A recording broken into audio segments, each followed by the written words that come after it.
How's it hanging, gamers? And welcome back to another edition of Late Night TCG here on the Shuffle Squad's YouTube channel. I am the Shuffle Squad's very own Kyle Koopa Rios. As you may know me in other crevices of the internet, I will be one of your talking heads tonight for the NA side of things. I hope you guys enjoyed the musical stylings of Amy and Asmo on the EU side of things. But we're here to bring down some Koopa Girl Law as I'm here with my one of my favorite people on the internet, Miss Michaela, a.k.a. Gamer Girl Law, a.k.a. the Optimal 60. How are you doing tonight, Michaela?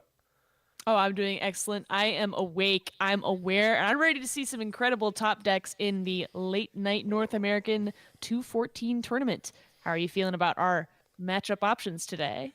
I'm feeling great. We got a bunch of variety here today. There's again, we cut to a top 16 as we usually do. We got some favorites. If you're a frequenter here of the late night streams, All Out Blitzel was able to squeak into the top 16. So shout outs to the Control King, continue to get it done.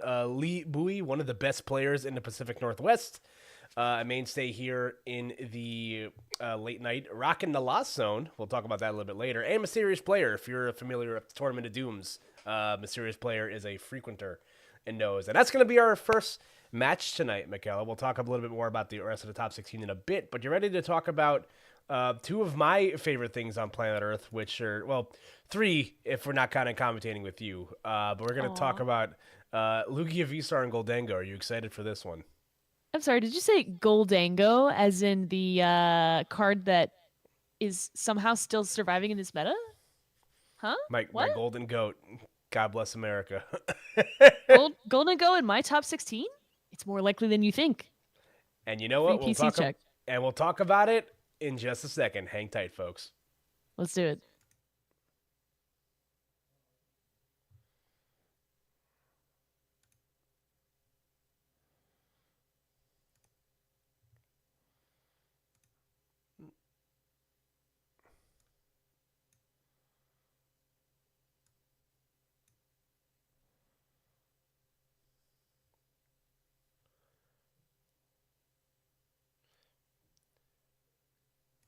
There you are. Okay, we found you. I was invisible briefly. All right, we are joining this first game already in progress here, and yeah, Michaela, like we were talking about, Gholdengo EX or Gholdengo. I don't know if we've quite established what is the right way to say that, but I will be flip flopping because that's just the person that I am. This is a deck that gets to do things sometimes, so I don't know what your take on Gholdengo as a deck is, but seeing as we're seeing the Iono played here from Gawalo's hand, leads me to believe that they lost the coin flip, which is already you're on the back foot with Gholdengo, it feels like. True enough, Gholdengo having just as the Gimme Ghoul having either 50 or 70 HP, and here they're choosing the 70 HP version. You really need to evolve and hope that everyone left their Devo TMs at home in the golf bag. Seeing as we probably aren't going to see Devo TM in this Lugia list, that's great, except there's I'm sorry, is that water type teal mask? Well, it's not teal mask, actually. It's That is Wellspring. mask. Ogre Pond. Yeah. Yeah. Using Sob to prevent retreat?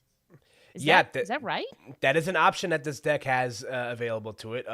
These are both decks that I know very well, so I can provide some form of insight as to what's going on here. But yeah, Wellspring Mask Ogrepon is technology that Lugia has experimented with in the past, but it has a couple of purposes. I think in certain matchups, being able to lock something in the active with Sob is very, very good.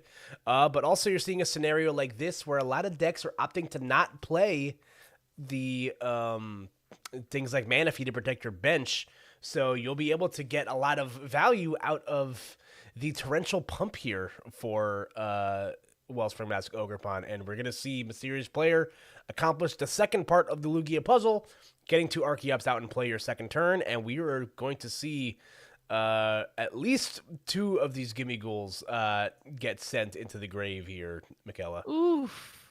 Big oof. Legacy Energy not being prized means that's gonna secure the bag. Now, even with a 20 HP reduction from the double turbo, that's enough to take two knockouts.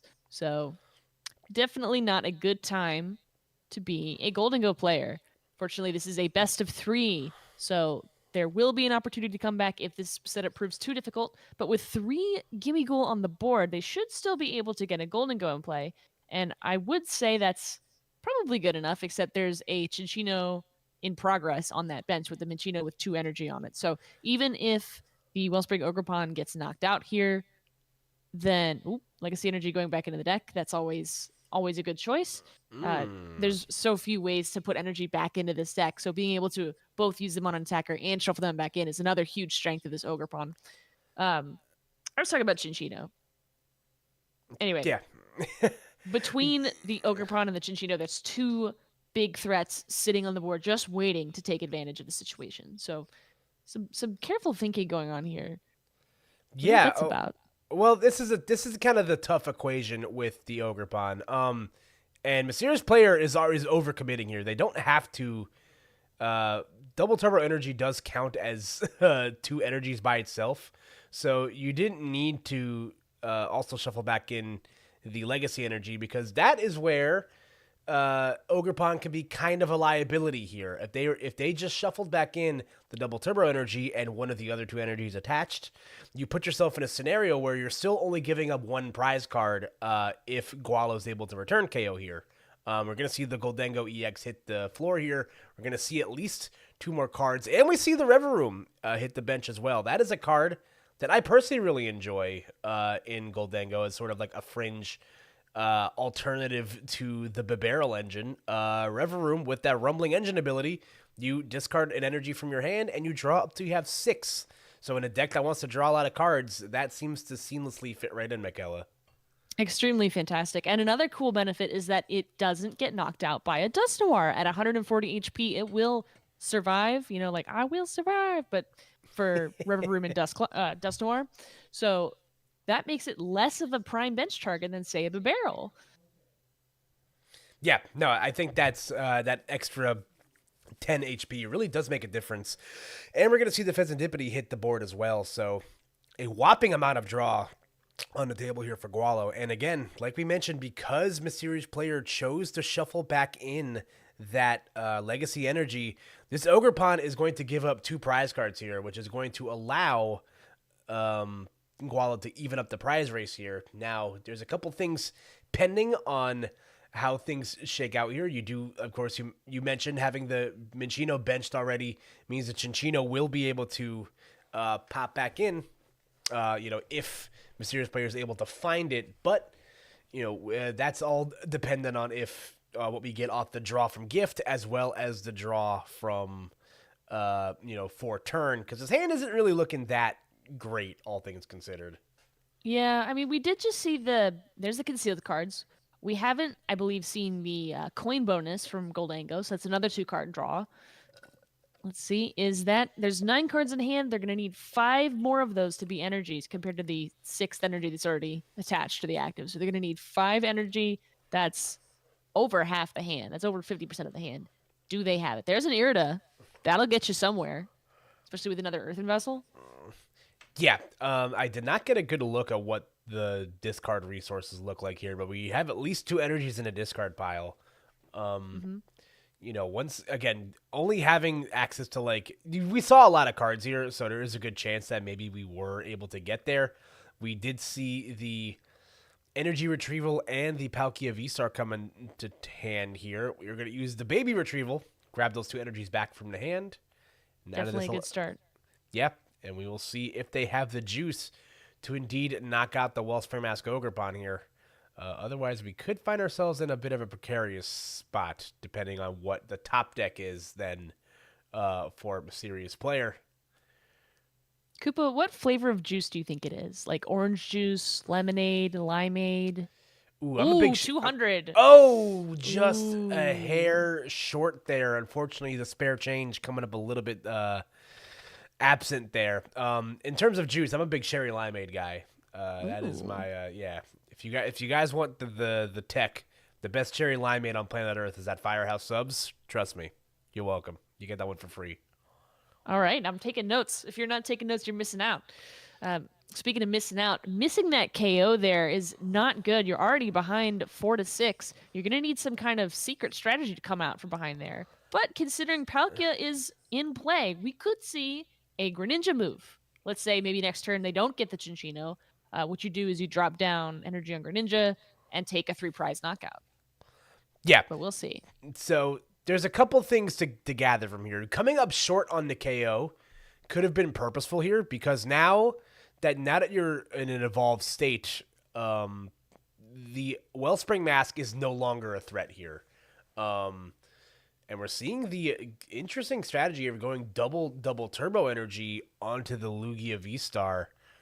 So it looks like we're abandoning the idea of knocking out that Palkia. There is no way to gust Palkia into the active. That would have been a great way to keep your prize racing up. Instead, we're going to commit all this energy onto the Minccino and research the hand away. Losing the Blood Moon Ursaluna is not always fun because, as we've seen from recent puzzles on Twitter, Blood Moon Ursaluna is quite capable of getting knockouts. Unfortunately, with 260 HP, Blood Moon Ursaluna deals 240. It's not quite enough without some modifiers, and we're not seeing a Radiant Alakazam in this list. There's the Chinchino. Yep, we do get the Chinchino, so that's a good card to find here. And as good as a card as Blood Moon Ursaluna is, this is one of those matchups, in my opinion, where it's not really worth the squeeze of that aforementioned juice, just because you're only really hitting the bench hitters for multi-prize knockouts, and in the end game, it's not really a good call. But there we go. We're just gonna get the as the concede. The four prize lead is quite lethal. Yeah, all right. That's tough. That's tough to come back from. This matchup is hard for Gholdengo if Lugia is able to stabilize and get established. I thought that Gualo had a good. I don't know if they purposely didn't go for the knockout on the Wellspring Mask. Just to kind of keep this guy stuck there and force Mysterious Player to have the out. And we saw very carefully that they did. They simply just got rid of the energy in their hand and got it thinned out the deck in order to find the search card. So most likely we're going to see Gualo opt to go first here. Obviously Gholdengo is an evolving deck. You give yourself the best chance to go first here. But unlike other V-Star decks, I don't think Lugia is like completely dead in the water going second. Having access to Read the Wind and a supporter on your first turn with Lugia, not necessarily the worst. So we'll see what this opening hand looks like. Your prediction called it quite accurately. We've got the Gholdengo player going first, and we're going to see how this opening starts. We have a mulligan on one side. Do we have a mulligan on the other? Probably not, considering the length of time it's taking to check that hand. Nope. So it's one mulligan for our Lugia player, Mysterious Player. Ooh, Luminion start. That's never, ever what you want to see in your opening hand. Luminion's ability won't be able to activate from the basic spot in the active, so this could be a different game entirely, Koopa. Yeah, this is tough stuff. Now, the good news is you do have the Iono on hand to refresh your hand, so you're not completely dead in the water. It stinks to have to, flush these Capturing Aromas to the bottom. You would kind of hope one of those cards is a Research. Maybe the top deck saves you. But otherwise, we're going to most likely see this hand flush to the bottom here. This is kind of the thing you fear. One out of your every however many games you play with Lugia, you're you're most likely gonna start bricking. But we'll see how strong Gualo's start is. Again, you mentioned that there was no mulligans on the Gholdengo side. Gholdengo is a deck that's a huge hit off the Pokestop. I was just gonna say incredible. Yeah, I was just gonna say Gholdengo's a deck that tends to brick more often than you'd think. You only play a handful of basics in this deck, so being able to at least establish the bare minimum is huge. Okay, Great Ball's not bad, unless it whiffs, then it's not so good. But being able to open with 2 Gholdengo and not be afraid of a return Wellspring Ogerpon, no way. Definitely a good strong. Nope. Wow, that was pretty good. The Ultra Ball means you can now use the Capturing Aroma without any kind of penalty, because if you flip heads and get an evolution, you could just Ultra Ball that straight away. And the basic, it's turn 1. You want basics. You want your Lugia B. So no cost at all to playing this thing. If we could get a second heads, then that's the game already ready to go. This deck plays 10 item cards, I'm pretty sure. That had some insane odds off the Focus Lab. Ooh, 2 good flips after, That was literally like the best case scenario for the 3 capturing aromas. So I think that's what that's like a 1 in 8 chance. No, it's slightly higher. It's like a 3 in 8 chance of getting 3 good coin flips. You were correct there. Also, I Yeah, three lied. out of There's eight. 10. There's 10 items in his deck, and also now we get the thing of dreams. This is what I see in my dreams. Ultra Ball double Archeops, Michaela. It's my nightmares as a Lugia hater. I'm just a little hater. It's just I'm you're just a just a little, little. after Silver Tempest and Quick Ball, it's never been the same for me. Listen, But I understand. it's clean, it's classic, it's exactly what you want to see, and it's a great way to, come back after that Luminion start and the Mulligan. Nothing bad happening here. And you get Yeah, an Iono. Just cap that off. Have a good day. yeah. Iono, which was once looked at as the savior in this deck, is now being looked at as just cherry on the top. I don't agree with maybe attaching legacy energy there. You don't need it just yet. So Yeah, we're just gonna committing to the bit could be rough. and we get the Ogiepon as well, so we Ooh. could see that possibly come down. I don't think you have to bench that right away, given the No, not circumstances at of where all. we are. So looks like we're And just with gonna. the Ultra Ball, I mean, there's Lugia V Star right there. It's flawless. And it looks like we could just pass the buck here. Yeah, I don't suspect that the cleaning up attack is going to really clean up this board state any more than it already is. Although Gimme Gold has got coins all over that field. Pick those up. Yeah, it's a lot of change, man. Take that to your nearest Walmart for one of those coin counting machines Or a fountain, or a fountain. depending on your Make a wish. make a wish. Although I don't believe this Gholdengo player needs any more wishes because it seems they've just gotten a new fresh hand and they're thinking about what to do with it. With the Pokestop access, that should be at least 10 cards you can grab. So I expect a profitable turn. Yeah, absolutely. Okay, getting the Night Stretcher. Right. So you don't mind losing to Gimme Ghoul there. We have 3 Yeah, energies plus in the you can pick it up. discard. Yeah, not a bad call. Mm. Also, looking at the list here from a serious player, it looks like they are opting to just net deck Yurkos. I think they're playing almost close to the same 60 that Yurko played. There is no Raiko in here though, so there's a card difference in here. I just can't find it. It might be the Carmine actually. Now that I think about it, but still pretty good, pretty established, strong Lugia list here. And here we go. We're gonna start drawing some cards with coin bonus. If you're in the active spot, you can draw 1 extra card than if you're on the bench. Yeah, so 2 for the active, 1 for the bench. 1 for the money, 2 for the show, 3 to get ready, and 4 to go. Hyper Aroma only gets 2 stage 1s instead of the classic 3. There's a Gholdengo down, and it's Yeah, keep the hand refreshed. I think if we saw that Gimme Ghoul hit the ground earlier, we'd have been able to get like max capital off of that Hyper Aroma. But instead, we will opt for just the 2, and that is, I think, again, underrated a spec in the Gholdengo list. Again, the community at large goes back and forth between which a spec is more optimal. It's hard to argue against a card like Prime Catcher, but Hyper Aroma really helps clear up some deck space and helps you pop off on those turns where you get to go after you've gone first. Yeah, and one of the other benefits of only taking 2 stage 1s was that they were able to thin their hand as much as possible to make sure Reverberb could draw more cards, because it's clearly a piece of the puzzle that they're missing.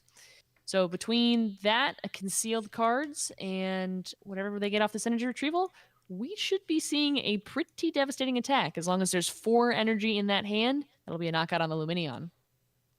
Also, bold choice to not play the more optimal Rever Room. There is a 1 retreat 70 HP Rever Room in the Enshrouded Fable. So, opting to play the 2 retreat one from Twilight Masquerades. Interesting choice. Yeah, let's see. Is there anything different? The 70 HP one with 2 retreat is able to attach a basic mental energy from discard to itself. Other than that, there's nothing that stands out. Yeah, I just think me personally, I like having that lighter retreat cost, and you really only care about the 70 HP in that if that's really the only difference. But I don't know, that's just me.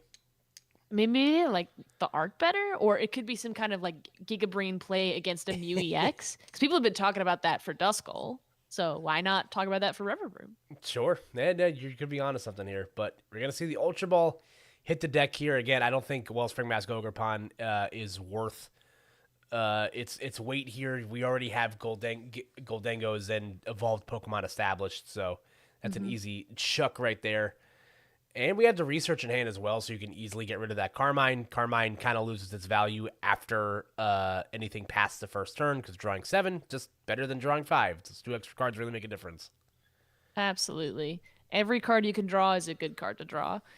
Some some thinking going on while they wait to evolve. And if you're wondering why they would take so long to evolve the Lugia, because it's totally obvious you'd evolve Lugia, being able to take a little bit of an extra gap while you're doing those actions means you have more time to think through your turn.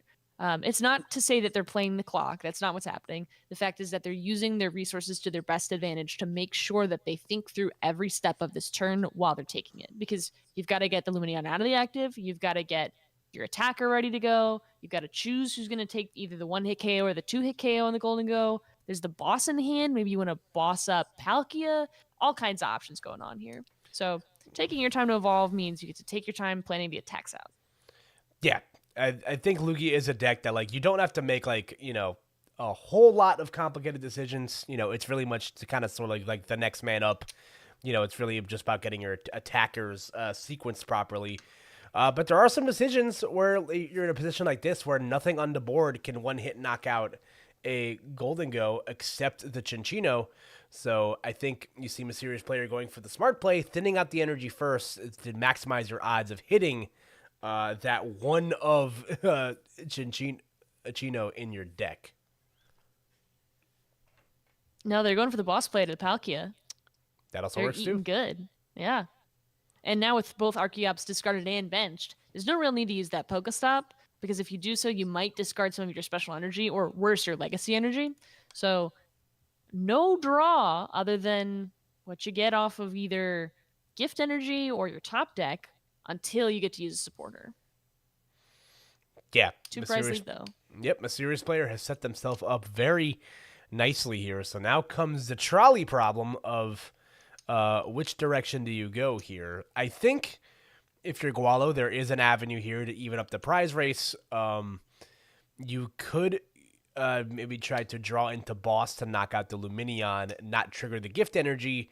But knowing what we know, that's kind of a moot point because the professor's research is in hand already. So we'll see what avenue they choose to go here.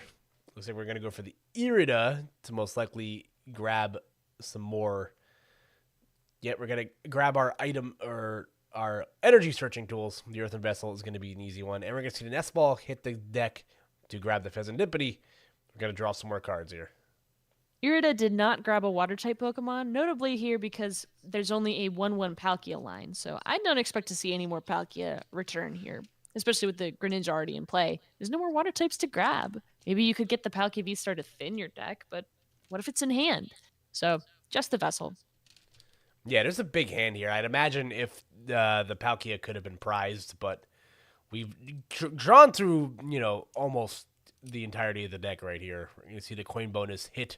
We still have a lot of draw to go here. I mean, River Room is offline because we have 13 cards in hand, but we still have access to Greninja, which we're using right now, and one more draw from the Gholdengo on the bench. So I'm willing to bet that we have some way to get the knockout here in the Lugia. We already burnt our supporter for the turn on the Irida, so there is no gust around play here. Yeah, do you think 15 cards is enough? No, I think you need 16. You're right. You need 16. There's the Superior Energy Retrieval. That'll get us there. Just pick 2 to discard, any 2, and grab 4 energy out of that discard. I think that'll do some numbers. Yep, I'm led to believe Ooh, that that's they... 15. Yeah, ooh, okay, so close. It's not 16. We are going to make it rain here, though. Cha-ching!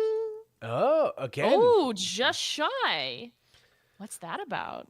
Well, again, I don't know if Gualo's maybe kind of big braining it here, but there's no, I'm willing to bet that they just did not want to trigger gift energy. But again, that was kind of a moot point because, they had we knew that Mysterious Player had the research in hand.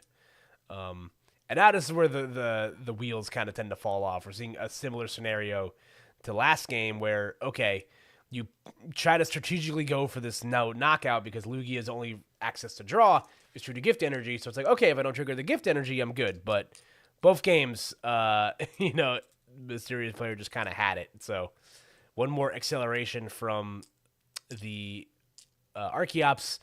Even with the double turbo energy attached, you are doing 260 damage after the damage reduction. That is plenty to knock out this Gholdengo EX.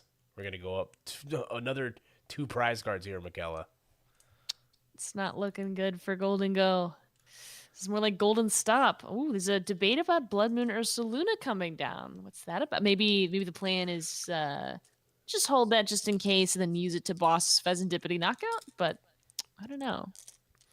Yeah, it's an okay play. You kind of have to force the Gholdengo player to have the nuts to knock that out because of the HP on Blood Moon Ursaluna. You force them to have that extra energy card to hit the 300. But again, your only real avenue for a knockout here on a 2 prizer is on the Pheasantipity, and you need to combo that with boss. So not always the most optimal play, but we're gonna see the boss knockout. Is in hand. We do have it in hand. Ooh, and 2 Ultra Balls, nice. Very good.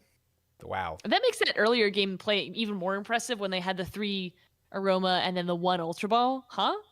Excuse me? Yeah, I was just gonna say that was nuts. The odds on that would have been crazy, but here we go.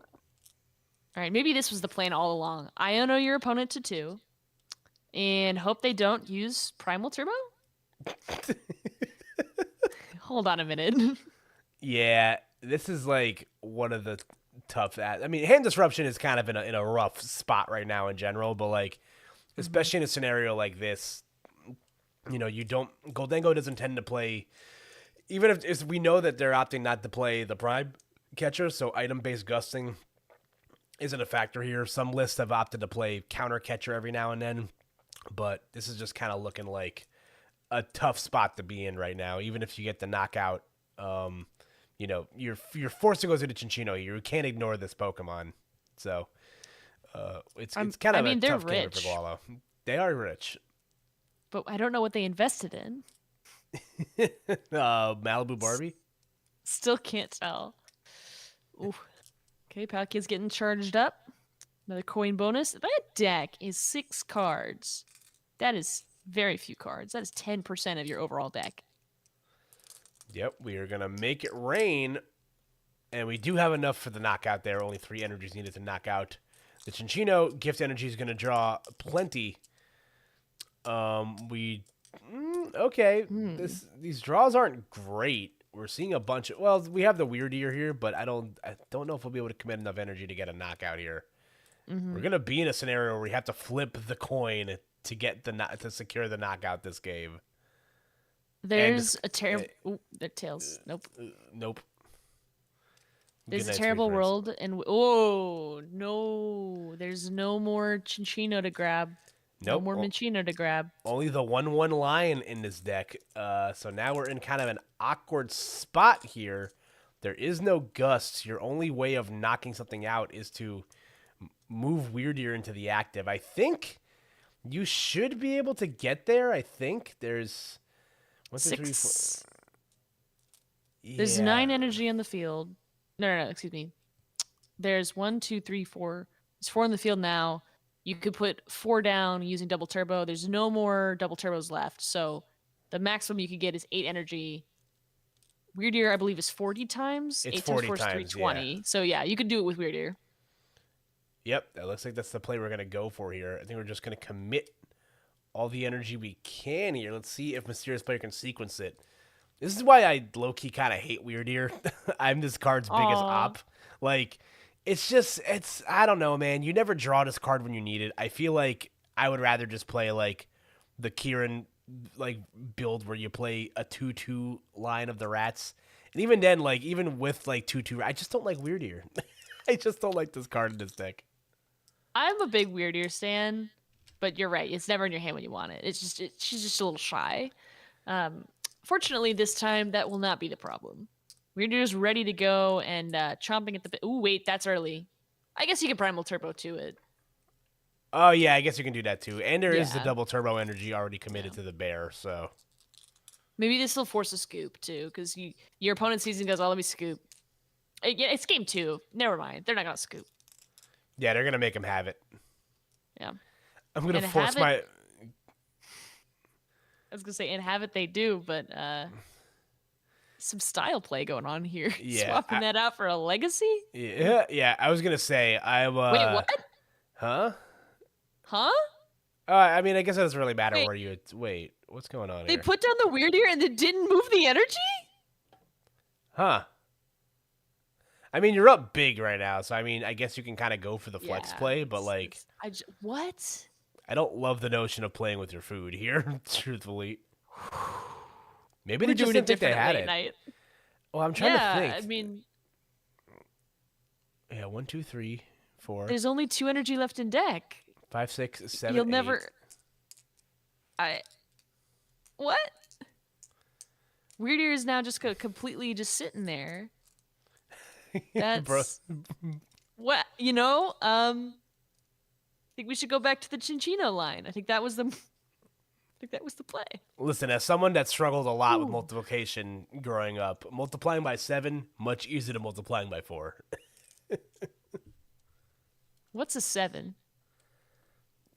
That's true. Yeah, I guess maybe they didn't have enough there. Yeah, because you need, let's see, 8 times.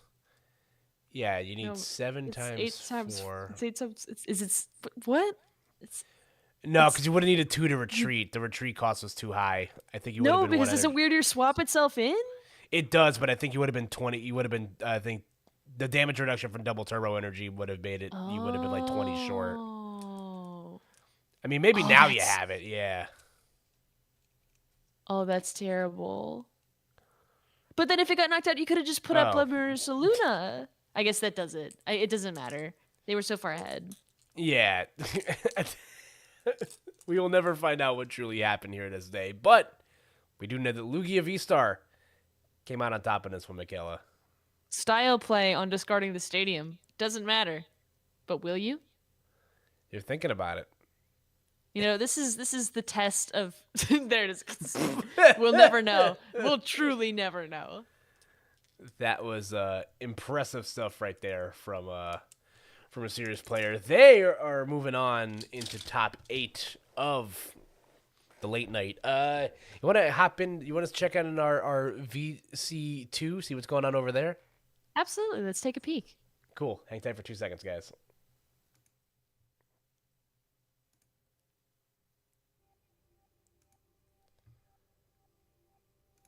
All right, joining game already in progress here. We have Gumi35 going up here. This is going to be what? This is Raging Bolt versus Lost Box. Which one is this? Repeat of Louisville. Ayo. Anyone didn't know this was the Louisville finals match. Raging Bolt won that one, so considering the board state, we may be seeing it yet again. Yeah, I'm trying to find out where we are here. What round is this? Hold on. Well, this is, I believe, round top cut. This is top cut. This is top 16. Who's playing Raging Bolt right now? Hold on. Let's see. That would be... it's a Camfoon? Yeah, that's who we're watching stream. Yes. Yeah. Okay. I just wanted to make sure the names weren't matching up on my screen. So. No worries. Reporting in as well. All Out Blitzel has won their top 16 game 2-0, and so has Corvinus 2-0. Love to see it. Ooh. Anthem Maxwell fan, that's Gumi35, is ahead 1-0 of Camfoon, our Raging Bolt player. So Raging Bolt is on the back foot. They need to win this game to take it to game 3. Yeah, you're a Lost Box enjoyer, Michaela. Is this matchup as bad for Raging Bolt as everyone says it is? Well, I wouldn't go calling it favorable. But considering, any one prize deck usually just runs through Raging Bolt. But you add a little Lost Box to the mix, the chances of winning drastic go down, to quote a pro wrestler. Well played. If you haven't seen that video, that's not going to make any sense, but don't worry. Sableye is going to come through a Lost Vacuum. It's going to be dramatic. No Bravery Charm. You're just going to get Lost Mind to 210. It's just terrible. Yeah. Lost Box player has 2 turns to secure the bag. Yeah. This is, again, the tough aspect of this matchup for Raging Bolt is that you're a deck designed to blow things up for multiple prize cards, going up against a deck that, if it has any control over the matchup, will never put a 2-prizer down in play. It doesn't necessarily need to. So it's gonna be a long and arduous grind here to get all 6 of these prize cards. As we see Sableye, everybody's favorite, gem munching gremlin, dropping some damage counters there. Remember when 12 damage counters from Sableye was like the worst part of your day at a regional, and how the tides have changed so much? Yeah, I mean, we used to think that was a big attack, and now you can just do that as an ability, so without anything else. So, someone looked at that and said, I think we could do worse. What if we made it a ghost? Someone looked at the bench and said, are you going to wait and eat all of that? And did not wait for an answer. Right. There's nothing to grab off the vessel, but we're checking the deck anyway. There's a Briar in there. We're at Briar range, aren't we? I mean, there's no EXs to knock out, but no one. Shh, that's not important. Yeah, let me dream. See, I don't know if I'm a Briar believer in Raging Bolt. I'm gonna keep it a stack. I don't think that card is great in a deck like this. It's hard to search it out, especially when most of the draw in Raging Bolt is so incremental. Asada is, for 3, is honestly one of your best draw cards. So Briar not being able to be used the same turn as Sada, disconnect.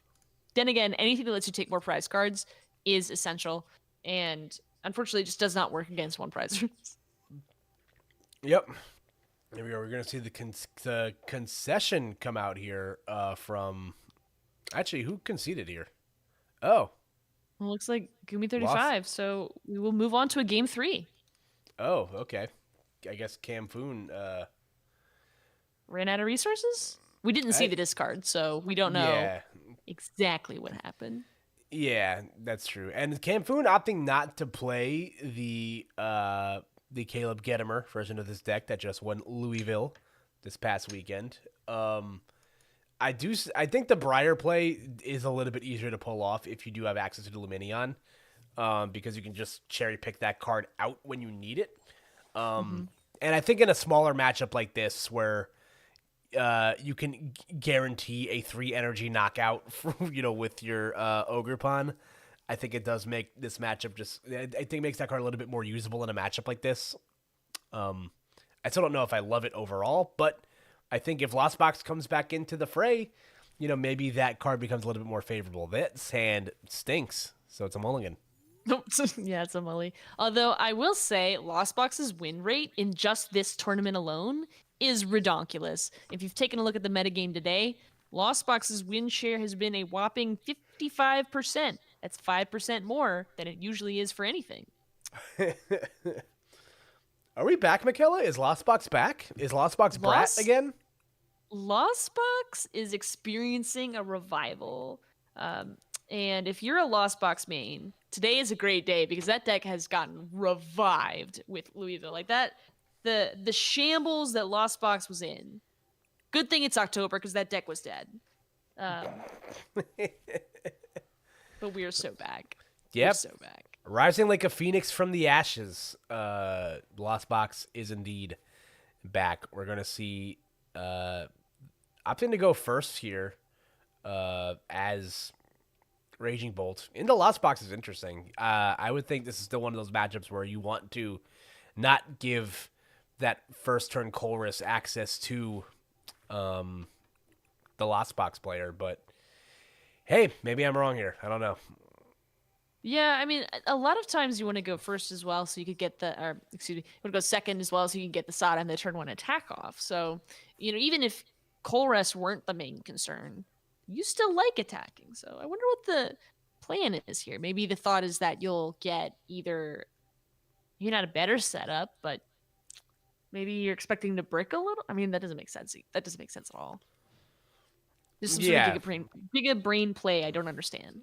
Yeah, we're looking at this a little bit too fourth dimensionally, but here we go. We're gonna hit the Pokestop here. 2 out of 3 ain't bad. The Buddy Buddy Poffin will allow Anthem Maxwell fan to play the game here. We're gonna get a couple of flowers down. Yeah, that's gonna be pretty comfortable. Well played. Yeah, it was a good buddy Poffin. What's your thought on the Crown Zenith comfies? Do you like them? They look a little purple to me. They're just a little too purple to me. I like them though. I mean, I would not like if you put a Lost Box deck in front of me and there's one of all alt arts, including the Crown Zenith art, and one of all like minimum rarity. I don't think anyone would blame me for choosing the alt art one, right? Like no one is gonna sit there and say you should use minimum rarity because the alt art just doesn't look as good. That's just cap. Anyone saying that is cap. No, listen, Now, go ahead. The minimum is pretty too. Yeah, I think in terms of like, I mean, I love rap album comfy. That's what I think the Crown Zenith art looks like. It looks like Comfy's gonna drop the hardest album of all time. Personally, I really like the Lost Origin promo ones. I think those are optimal. But I agree. Yeah, the pre-release ones. Ooh, sharp. What Twitch channel? Well, if it's straight out of Howley City, I could see how that's your preference. But I mean, what are some bars that Comfy would drop? Let me see if I can think of one. Flower Select. Right. Also, El Tristo. There are no current Twitch channel streaming right now. We are at the discretion. We stream what gets streamed in our Discord. So if your buddy's playing a match right now, we might not be able to play. We can see if your buddy's streaming if they want to stream their game, but otherwise we're at the discretion of who in our Discord wants to stream their matches. So. Oh, I see. El Tristo's comment in the chat. Yeah, if you tell your buddy to get on the Late Night Events Discord server and hop into any of the match VCs, I will personally browbeat Koopa until he lets us put that person on stream for you. So make sure your friend gets on stream. It's true. She'll just do it. tell him to go to Late Night Discord. It's true. I wouldn't actually hit you, Koopa. I think you're a great guy. Aw, thanks, Mick. Yeah. I mean, me not abusing you is like the bare minimum. We can do better. We're friends. It's fine. No, it's Koopa. Sir. Hey, Raging Bolt has energies attached to it, except they're not the right ones. No, this is a grass energy where a fighting energy should be. But see, we choose peace over violence here. So let's all follow Raging Bolt's example and not hit Koopa and not take a KO this turn. Hi, Josh. Thanks for swinging by. He's a Matt Noah D. The top 16 match is already over. Okay, I mean, if he's yeah, I mean, if he's down to stream his match, we can get him on next after this.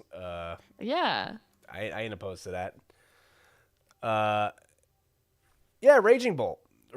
See, this is my problem with this deck too. It's just that, like, the amount of times where I was like, where I've played against Raging Bolts and I start lone active start lone Pokemon in the active attach pass and they don't get the knockout is a lot. The deck seems very like, I don't know what the word is to describe it. It seems very like smoke and mirrors sometimes.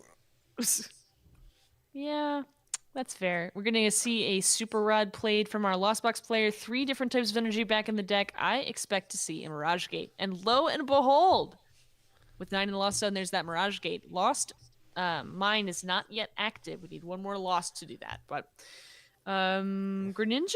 Nope. We're gearing up for a Lost play. Yeah. Switch cart? Yep. Switch cart Comfy for the last Lost one, and then manual retreat into the Sableye, most likely.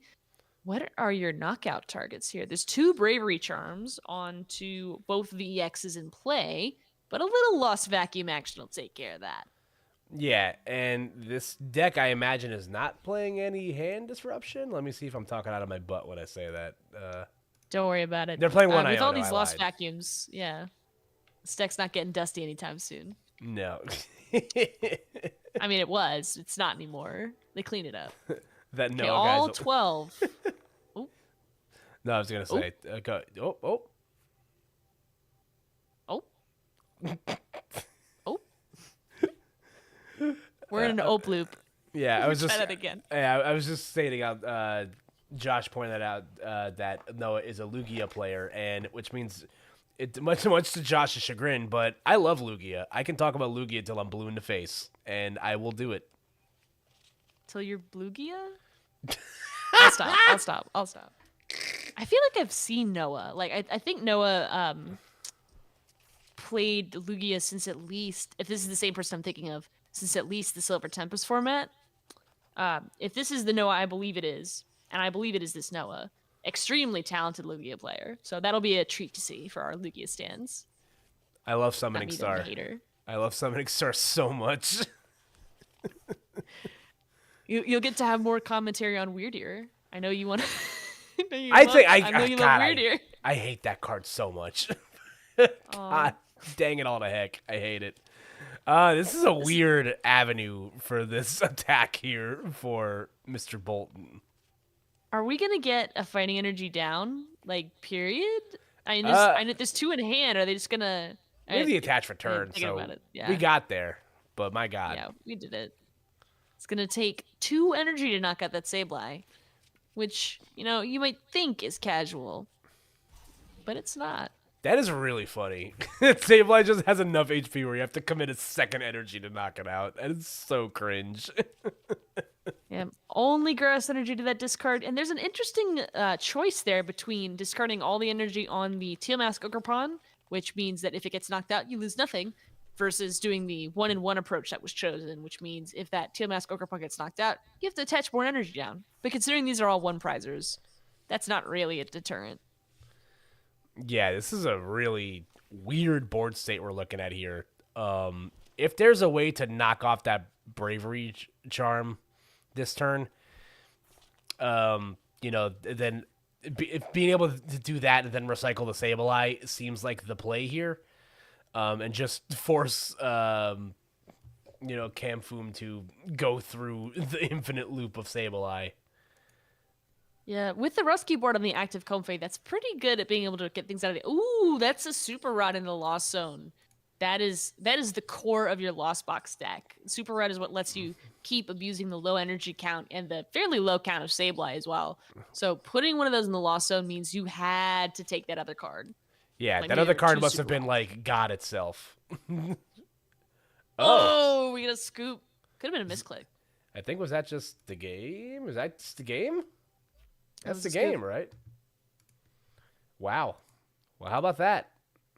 Big oof. Big oof. Raging Bolt will be moving on. We've replicated Louisville. We've successfully we have recreated it in a lab, folks. Yeah. Rip in peace. In peace. All right, let's. Okay, there's one other game we haven't seen yet. You want to hop over to Match VC3? Yeah, let's do that. Take a little peek.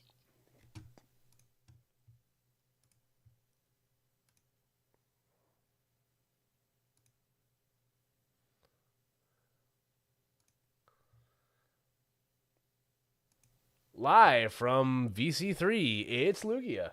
Woo! Hey, look, it's your favorite ancient Hisuian Pokemon variant evolution. It didn't really get a special name. Yeah, I It's don't know. weird I'm still trying to process what happened in a Lost Box match. I think that had to have been a missequence or something, or a misclick. Yeah. Like, I mean, they just didn't have the outs to grab the Sableye back, I wager. yeah, like I didn't get a look at what the outs were on that, like how many counts they played of those certain cards, but either way. Oh, this is Lost Box. No, this is Dragapult. This is not Lost Box Dragapult. This is Dragapult proper. There's a Pidgeot. Ooh, excuse me, it's late night. You could tell. Pokemon League headquarters coming down. That's not going to stop anything on Lugia's side of the field, except maybe no. You can just attach enough energy to get around. Oh, that. this is our friend Noah we were talking about before. This is Noah. Yeah, this is Noah because they're going to make this Venus, and This is the top 8 match, so you Oh, have to. they've skipped ahead a little. Good stuff. Yeah, they're ahead already. Corvinus won their top 8 match against Lana 25-25, and Noah beat Matthew Barbo. So we're gonna see Dragapult versus Lugia. We're gonna see some hand disruption hit the deck here. Well, this is how you do it. This is how you sneak your way into stream by getting your friends to comment and making sure Yeah. you stream on the late night Discord. This is late night ANA, everybody. It's gonna be a good day. Yeah, we're seeing the Dragapult do Dragapult things here, but kind of an awkward board state on either side here. There is no big mouse established for Lugia just yet. And there's nothing that can be net a one-hit knockout right now. And there's a missed energy on that Minchino, so you can't even put ping damage on it. So we'll see if this works out here for Corn Venus, as the tables have now turned over to Noah here. We top deck the Aroma. If we get heads here, that's not what we wanted. We wanted tails. Or, I mean, heads is fine. Depends on how much energy is left in the deck. But, like, ugh. Where are the rest of the Archeops? Huh? I was going to say, there's no Archeops. Did they get knocked out? They had to have been. Yeah. I just realized there's no Archeops. Oh, my goodness. Either one was prized or both were knocked out, which there's only 4 prizes remaining on Corvinus' side, so they probably just like Gus knocked them both out or something. What an interesting matchup that creates. Usually when you knock out both of the Archeops, your opponent can spend the Lugia opponent can spend their time charging up a Minchino. But that didn't happen here. Instead, all the energy went down on a Lugia, and now there's left just sort of holding the bag. Yeah, this Recon is directive. Go ahead. No, I was just gonna say that I didn't even realize we didn't have both the Archeops in play, but now we can set up some crazy math here. It looks like Corvinus could be in a spot to where they can possibly take 4 prizes in one turn. Yeah, because they'd have to move 20 of that damage onto the Lugia, and then gust up the other Lugia. No, missed energy would prevent that. You're right. This is awkward. Okay. Okay. What if there's an enhanced hand? Never mind. This is me adding cards that aren't in the list. What is in our Dragapult list? Let's take a little peek, just to see, just to be secure. Is there a temple in there? There's a temple. Okay, we could see. Okay, that's it. It's just the temple. So we could see a temple play. There's no bench spaces for Dusclops Duskull, so that's out. The V-Star Stone's been used. There's no Pidgeot either, so I'm not expecting an Iono play. But with a 2-card hand, why would you? We're ditching the Dragapult. Do we have the Hurricane? Did he get... Okay, we're getting the Pidgeot. There's the bird. How are we looking at that? There's the bird. Absurd bird. This is tricky. You'll be able to take the first knockout, but where are you going to get the second? Well, I guess you can go Pidgeot for Temple. You can drop the Temple down to turn off Mist Energy. You can move 20 of that damage from the fish onto the Minchino and then take 3 prize cards that way. I mean, do you even want 3? Like, considering that you're going to... Well, they can't knock. Yeah. It's the 7th prize, essentially. That is true. This is kind of an awkward spot for everyone to be in right now. Oh, okay. Are they going to just put it on the fish instead? I feel like your biggest fear here is a Blood Moon Ursa Luna or a Weirdier, and by knocking out... There's the Temple, and by knocking out the active Lugia, you get rid of 4 of the energy that are not going to get replaced anywhere, and you've turned off Gift. Okay, it looks like the plan is simple. We're just going to take a knockout on the active and work towards whatever happens to the bench. Yeah, and by leaving yourself at 2 prize cards, you still require them to have the energy to get the Ursa Luna. But I think the odds are high here. You have the retreat out, you have the Nest Ball to get the Ursa Luna, and you have the research to dig through your deck. Oh god, he's not there. Oh, but you have Oh Weird Ear. no, not the weird ear. This is the same thing. Is It's when you put it from hand. No. Is weird oh, ear cursed? That's 2 times it's happened. this card stinks. Okay, no, hold on. That is an attitude. You need an attitude adjustment on that, man. You're right. I need You're you right. to check yourself and stop hating on my favorite little weird ear. He's just a little bit different, okay? Like, He's just an sure, evolved his ability form. doesn't work. Oh, Oh, this is so bad. There's not even an energy in hand. oh Oh, this is so bad. no. Oh This baby. is so bad. This might just be it. This might This- just be washed. I mean, you could retreat and stall, but what is that going to do for you, really? Right, It's going to do absolutely nothing because because Radiant Alakazam is just going to scoot the last energy you need. Oh, that's also to devastating. be also we stand corrected. Weird Ear just has to move from the bench to the active. I think it's Oh, really? when it's Iron Leaves is the one where you have to play from your hand and then it promotes itself. But Weird Ear just has to move from bench to active to attract all the energy. But you're still not thanks, doing Josh your Frink. yeah, my goat. Yeah. But you're still not doing enough to come close to knocking out this. I actually, no. Are you? No. No. Yeah, no. I mean, we're not even jet. close. Can we get a crumb of context here? Like just a shred, like of the plan? There's not a plan. It's just I think you just skip a good game two Yeah, at this point. we have concepts of a plan. No. Now you're not even gonna retreat and stall out a turn. It's Jover. Yeah, It's we're just Jover. gonna We're just gonna go on. chop it up. Where are we putting these 6 damage counters?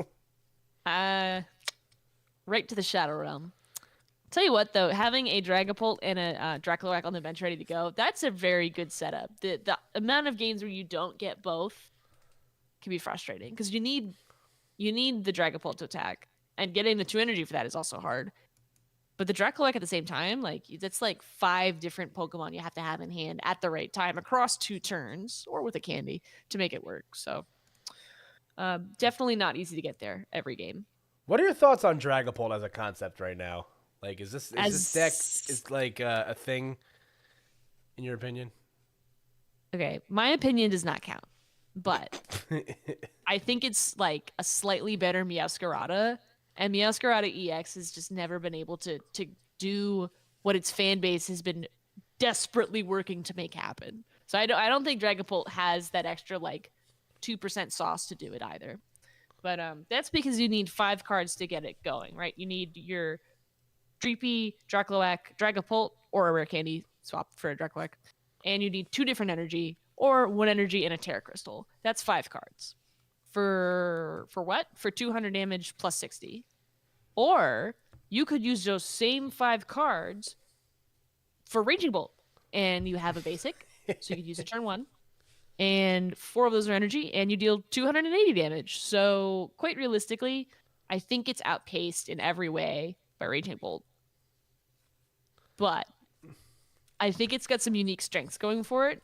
If we could just somehow get Fessendipity out of the picture, like if we got a new card in the format that was Spiritomb, but for EXs, I take back everything I say, and I think it could work. And we did just see it win a game, so like, Yeah. it's not a bad card. It has an incredibly great ability to spread damage.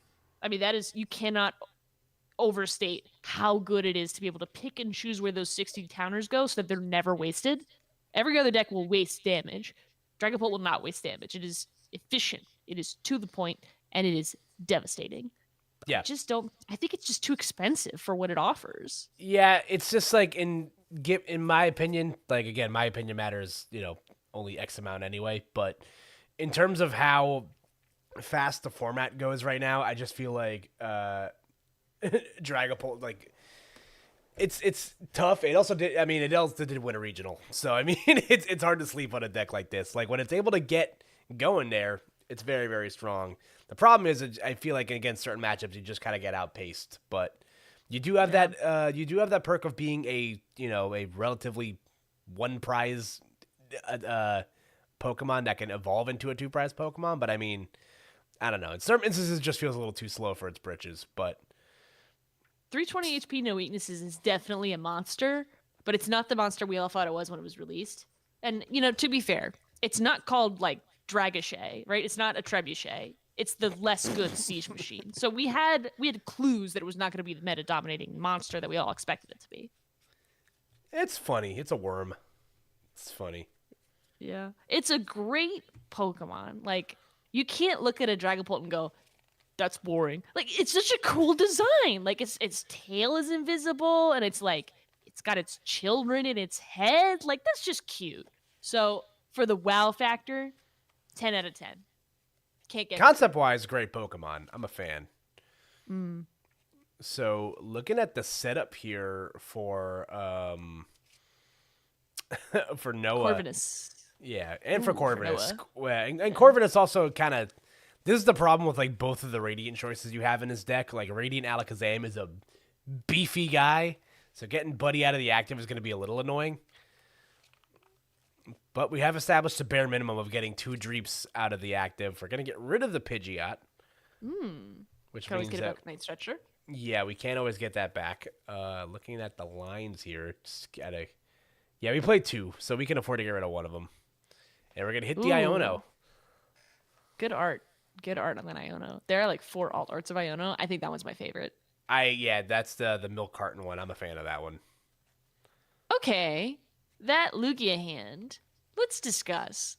Mmm. Ooh, that's like Please hit you Tails. get half of what you wanted. That's Tails. We need a Lumineon. Grab the fish. And Or... it's gotta be the fish. But what else? I mean, I guess you have to shuffle your hand because that's 4 energy that you're gonna need. Yeah, I think that's what what the plan's going to be here. Also, to note, I think a fish is prized, so that could possibly be a factor later in the game. Lugia's usually need that 1 fish in the early game to kind of get you there, and that 1 in the late game to help to carry you over. This is kind of an awkward position to be in. There's no way to discard if you can get an Archeops down. Are we going Lone Choppington? Oh, no. Ending the turn? That's madness. Okay, you got to aroma first. Ooh, no, you don't. I lied. I was wrong. Everything I know. I guess you get a Lugia. Certified Lugia moment, baby. Certified Lugia moment. Okay, is there a board that issues like certificates for Lugia moments? Because I need to talk to them about what they've been doing to the state of the metagame. If that board exists, I want to be a chairman and then immediately be fired from my job. Oh, don't worry. You can resign at any time. Okay, Lugia in a hand, and it will not go to that bench because then if you do, that bench is full. Because you can only get 1 chops down from there, and no one likes a single chops. No, singular Choppington is not good in a situation like this. Like, in certain matchups, you can definitely get away with it. I think that is one of the arts of playing Lugia is knowing when to just pull the trigger on single chops and kind of go for broke. But in a matchup like this where there's damage being spread everywhere, it is way too risky, and that Archeops is always just going to be a sitting duck on the bench, because once you take that guy out of the equation, congratulations, you're playing a theme deck. And that was how the last game ended as well, by double bossing both chops. The game was concluded. Yep, that's how it goes sometimes. As the legendary fighters once said, I do not fear the man who has practiced 10,000 chops, but I fear the man who has practiced 1 chop 10,000 times. Amen. Speaking of chops, we've got some pretty good chops coming out from Corvinus' side of the field. There's a rare candy on the Pidgeot instead of on one of the 2 dragons. Let's see where that goes. Are we going to get a... there's no V-Star Steelstone, so we could get a Pidgeot, Rotom combo play to get out of Terra Crystal Dragapult. But that doesn't get your Radiant Kazam out of the active. There's the Steelstone. Does this deck It's play like a I knew. switching card in it? A what? A switch card? It does play one copy of Switch, so. All right, let's hope it's not prized. 90% chance it's not prized, which we all know is 100% of the time it's not prized, except for the 1% of the time where you need it. That always goes Nest Ball? Duskull? for the ghost. Non-optimal Duskull, by the way. But the attack name is better. It is a good one. It's going to come and get you. Me when I finally get you. No! Well, fire type energy going down. We're probably not going to see an attack this turn. There's the quick search. I feel like I want to watch to like time how quick the search is. Yeah, how quick is the quick search? That's quite quick. It's pretty Curious. It was the quintessential quick search. Let's not quibble a bit further. Just the right amount of quick search there. Yeah. I can't think of any more words that start with Q. Quiz.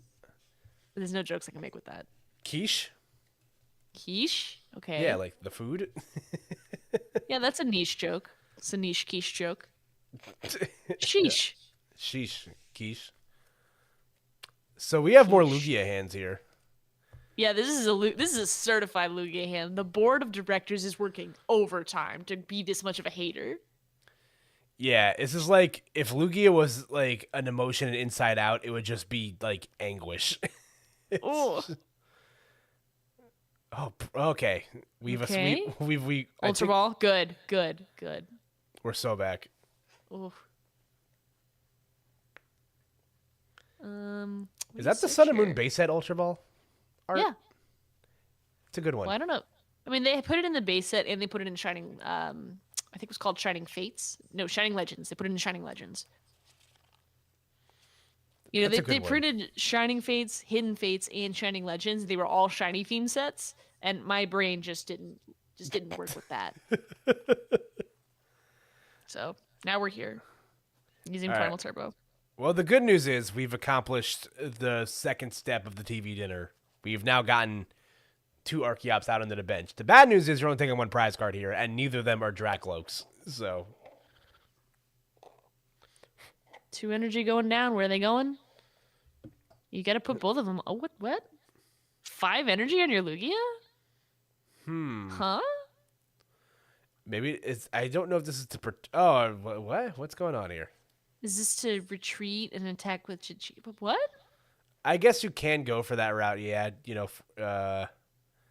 Or you're maybe. Oh, you know, maybe they're just loading. Maybe they're loading up to protect against Temple of Sinnoh, so they don't have to accelerate energy onto the Lugia later. That's smart.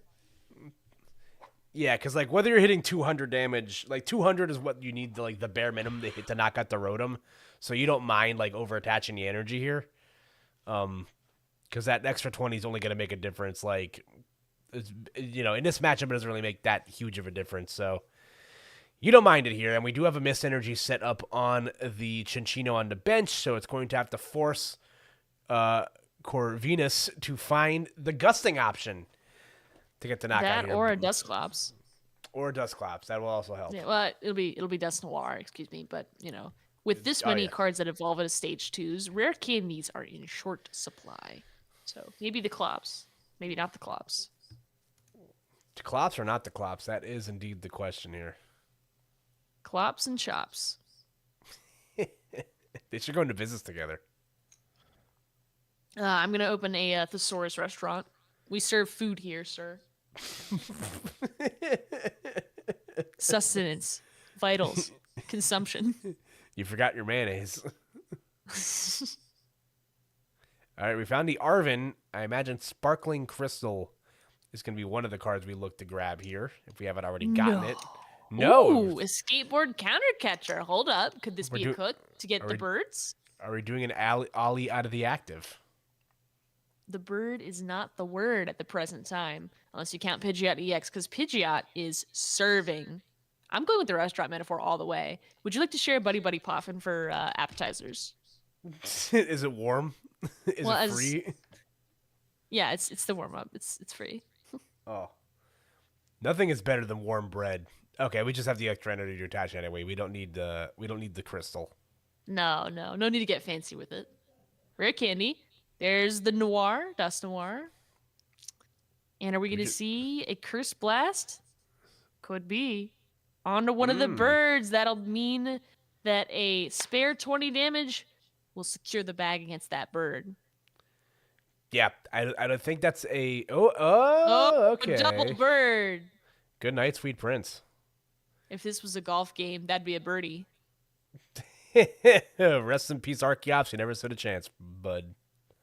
Nah. Ooh, accidentally dropped him on the Mist Energy Lugia. Probably could have put him somewhere else, but who's counting? Yeah, you've done the right thing here. So now it's going to take 2 manual attachments per turn to knock out the Chinchino here. Now you do have options. You have that boss in hand. Well, you have the energy to attach from hand, and you have boss. So you can knock out Pidgeot, and Pidgeot is not a bad knockout to take here.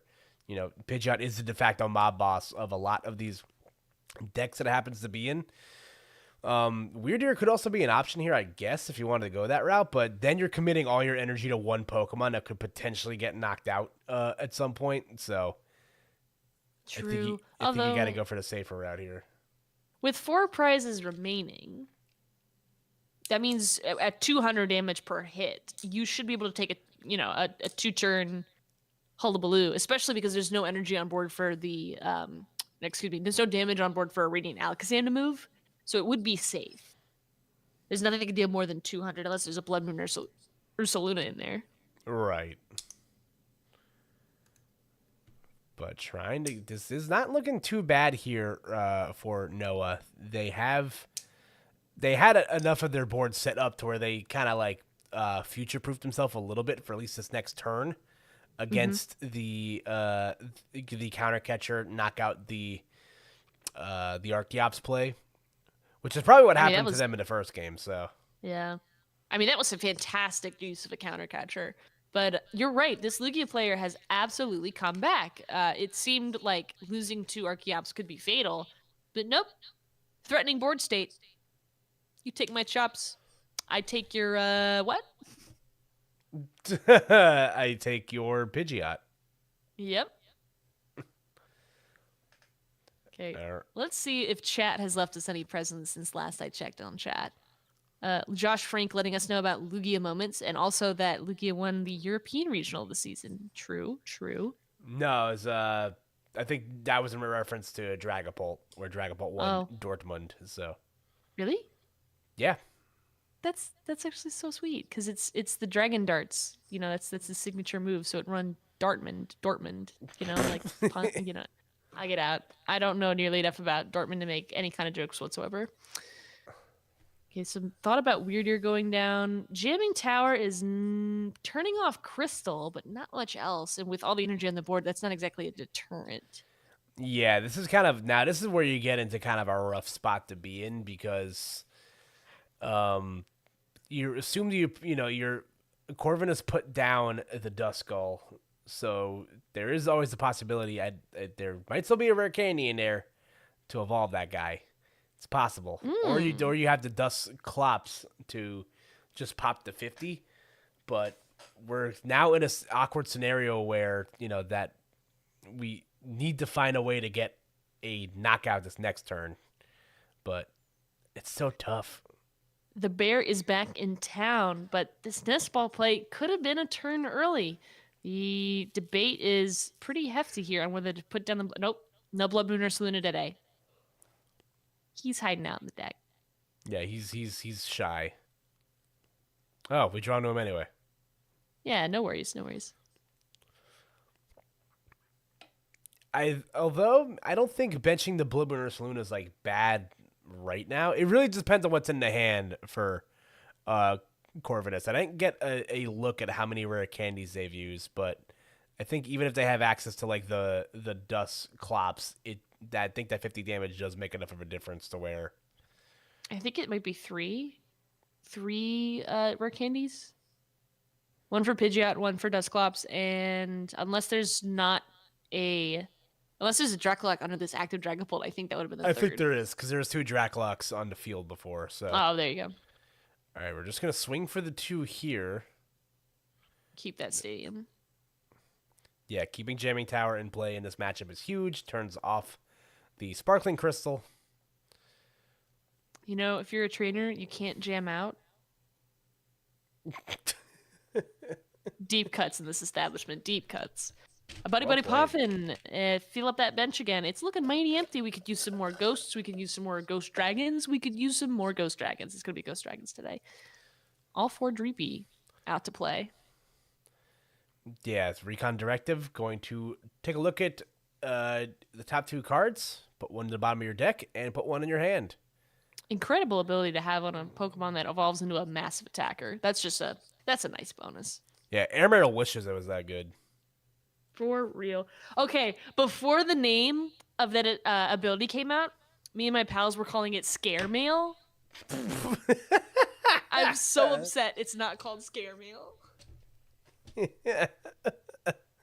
That is so perfect. Oh my god. The same way that flower selecting could have been flower picking. But that's me on my soapbox with Comfey. Arvin is coming down. It's going to grab a tool and an item card. No, it's just going to grab a Night Stretcher. No tools. Then again, all the tools are off thanks to Jamming Tower, so no big Do we ones. have the rare candy in hand so that way we can Night Stretcher for the Dusclops? Let's see. It's just a little bit of thinking going on here. You know, there's 3 prize cards to take. A Dusclops will knock out the Squawkabilly, and then you've got to take a KO somewhere. And it doesn't matter because everything that you have available is... Ooh, there's the Night Stretcher. Everything you have available is either above 200 or not above 200. So... Yeah, I wonder if Candy? there's a way where you can... this is tough. Maybe there's a way you pop the Dusclops on... Okay, we're just going to hit the Lugia here. Ooh. I mean, that's I don't fine. hate that. Yeah. Actually, well, this is tough because... Oh, yeah, because if you just promote fish, then I think you're fine here. Because then... No, does it knock out the fish? But either way, No. knocking out this Lugia means that Weird Ear is now useless. Right, but now Bloodbooner Luna can attack with no energy. Yeah, but what's gonna? Oh, that's why you said promote the fish because you could retreat into. Yeah, the you bear. yeah, Okay. yeah, you can retreat it. So Yeah.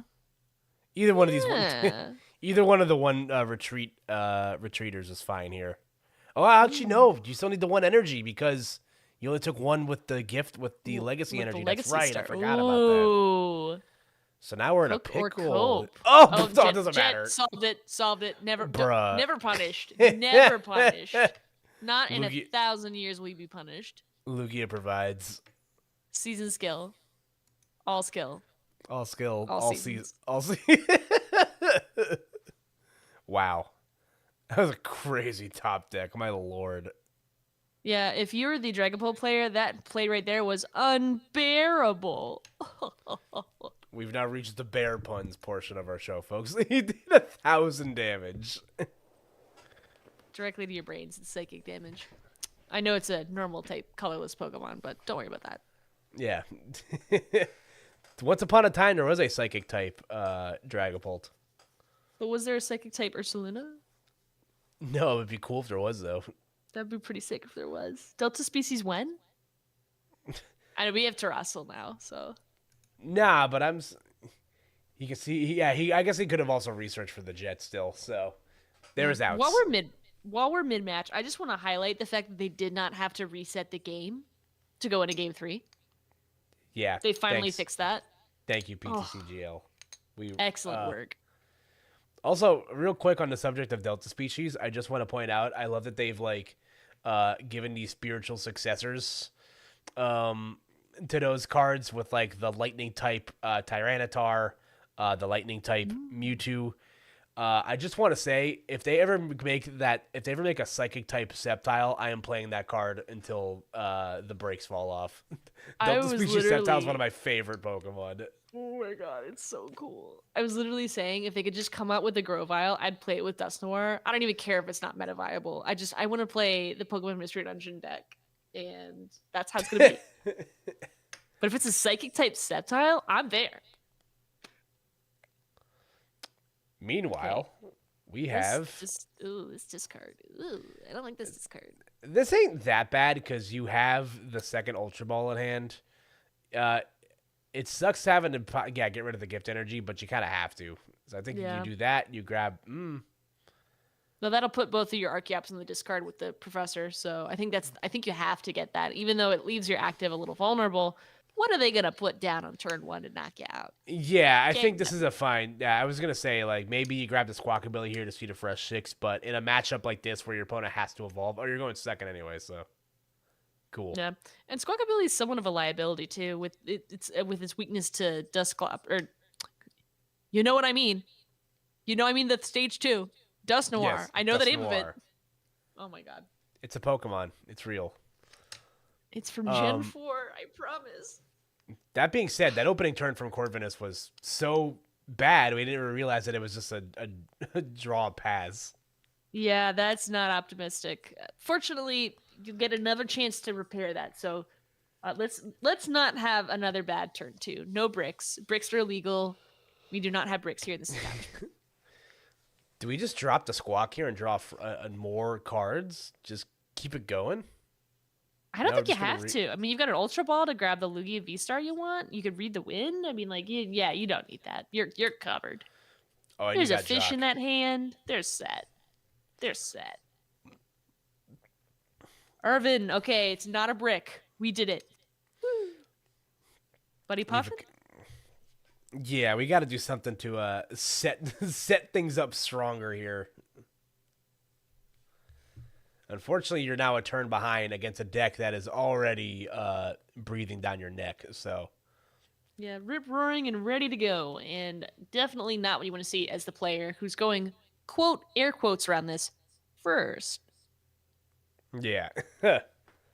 Yeah, a draw pass doesn't even feel like you got a real turn in. So now, if Legacy's in the deck, then an Iron Hands play is very feasible right now. Yeah, as that Ultra Ball could grab the hands, but instead it's grabbing the big Lugia, which is, I mean, they discarded Jock, so you got to get the Lugia that way. Yeah. There's an alternate world where they grab the hands, then Jock for the Lugia, but like, do you need that? Is it necessary? I guess you just hit the research and just like mow through your deck and hope you hit it, but like, exactly. Get Weirder out of here, man. You're such a Weird Ear hater. I know it hasn't worked any of the 2 to 3 times we've seen it played, but listen. Weird Ear will have a comeback. I hope so. And it will certainly not be in any of the main series games, because I don't think Weird Ear and the Sight Shield Bash move are going to make it past Hisui. I hope they do. My hopes are just low. Yeah, it would be cool. They'll probably find some like way to work. I don't know. We've gotten fossil Pokemon back. You know, you're right. They'll find some way to work it in. They'll find some like nature preserve where these Pokemon exists. Oh my goodness, that sounds fabulous. Okay, because that's how they got Ursaluna back. They just made it Blood Moon Ursaluna. Yeah, so, bro was just walking forever, and then turned into the Blood Moon. Bro followed MapQuest a little too long. Oh, God. Okay. Some energy getting attached to Lugia. Does that happen frequently, would you say? Yes, I'd say up to 4 to 5 times a turn if you get Archeops out. Wow. That's a lot of times per turn. Aren't you only supposed to attach 1 energy per turn, Koopa?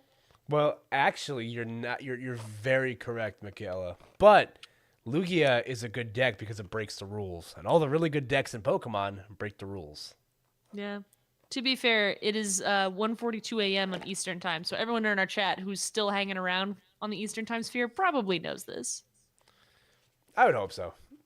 Yeah. But if you're new to the game, sound off in chat, and we will tell you what the cool decks are. I think Lugia is cool, but I'm also cool. I'm also alone in this. I'm dying on this hill. It's fine. It's a good deck. It's just we've been seeing it since Silver Tempest. Summoning Star, baby. Jet Energy. All 3 of them. That's a lot of them. And with the Duskull down, there'll be no sneaky Dust Noir counter catcher plays this turn. Unless there's a Thornton or something I don't know about. I didn't check the deck list, so there's always a strong pass. No. No. Nar. No. All right, an If you update for were a you guys on the. Pokemon. Oh, go ahead. Ask your Oh question no, it first. was not important. It's not Uh, important. I was I was gonna say just an update for the folks at home. All Out Blitzel lost to R2D2 REC, so the droid is knocked out to Control God. So Lugia guaranteed a top 4 finish here today, and Master Lee Bui, again late night staple here. Lee's gone through his second Lugia Archeops in top 8 with Lost Box. Num num. So that means Labui will be playing in top 4 against the winner of this game. It is 1-1. So this is truly the deck of all time. Shout out to El Tristo. It is 3 a.m. in Newfoundland, Canada, right now, and he's cheering on his buddy. So, Woo! We got real stands in the chat tonight. as indeed a late night. Good friend. 3 a.m. My goodness. That's so early. That's a like in the lot. morning. I think your Pokemon sleep clock just rolled over. Have you ever like played Animal Crossing at like 5 in the morning where it plays like the clown music to like make you go to bed? I didn't know they did that. Yeah, and if you've ever stayed up late enough in an Animal Crossing game, there's like a specific song that plays at 5 a.m. that plays like sad trombones where it's just like womp womp, you're up late, you're a loser, womp womp. Aww. We're gonna see an Aqua return? Oh? Go ahead and finish your thought. I'm sorry. Is this goaded? No. You are correct to interrupt me. I want to see this Aqua return. This is actually important. This is technology. They're clearing their board of liabilities. This is the way you come back from a double arc. Like this is preventative, but this is how you prevent a double Archeops sweep. This is the play. This is the way. No, I was going to say my favorite late night gaming achievement is in Diamond and Pearl. If you're up between the hours of, I believe, 4 and like 6 a.m., you could go touch the statue in the mansion on, I think it's Route. It's the route right under Heart Home City. I think the number is like 210. Oh, right. yeah. It's like 208. That is just such a strange niche piece of trivia. Like, there's normally an NPC blocking the way, but if you wake up early enough, you get to touch a statue. It doesn't do anything. You just feel a sense of achievement and get fingerprints on it. But I think that's just a nice. They didn't have to put that in the game, but we're so appreciative that they did. Yeah. Anyway, Earthen Vessel discards a Poffin, searches for at least 2 basic energy. I'm not saying there's going to be a third, but if one managed to sneak in, I don't think I'd question it. Well, we got 2 Psychics, so that's a good way to start here. Now, we were able to establish a Duskull last turn, so we are now back in the area of where Counter Catcher, knock out both the Archeops is a thing. You're going to have to really get there. You still have access to a V-Star power with Forest Sealstone if that's something you have the ability to reach for, this turn. It's probably do or die here for Corvinus. There's only so many. A lot happening. There's only so many turns you can afford to give up a prize off of the Duskull or the Dusknoir. So this is the one. Make it count. And with no Sealstone. Go ahead. I was going to say, no Sealstone thanks to Jamming Tower, it's even harder to get your board set up. Yeah, this is a tough spot to be in. But for those of you wondering at home, Camfoon and Joe Marisa are playing in their top 8 match. They're 1-1 a pop. That is Raging Bolt versus Gardevoir. What? Ooh, Gardevoir. That's still kicking. Gardevoir, if you may. That deck will never go away. No, yeah, that deck and Charizard are always going to be like fine choices, like in the meta game. You can never go wrong with either of those 2 decks. Even when Roaring Moon, both versions, was just clowning all over the meta, you could still play Gardevoir. Like, it's just, it's just indefatigable. Is your 50-cent word for the day. When something about the way like Roaring Moon, both versions, is very funny. It's just like it's like when there's like a Taylor's version. Like I was just gonna say that. Taylor's version of Roaring Moon. Speaking of Taylor's version, Dragapult is tailoring this entire matchup to be easier by putting down 40 on an Archeops and 20 on a Weirdeer, making it so that the Weirdeer can be easily knocked out and that the Archeops can be systematically destroyed by a single Dusclops. So, or a single Dust Noir. I do this every time. Actually, a Dusclops and a 60 damage will still do it. So I was correct after all. Bam. All right, but now we have again. Now I think we're just gonna be able to push the game out of just enough reach here. I think this is the turn where you attach the legacy energy, because then you put Corvinus in a position where they're like, well, I have to take a prize card here, but Chinchino is what we call in the industry a magnet card.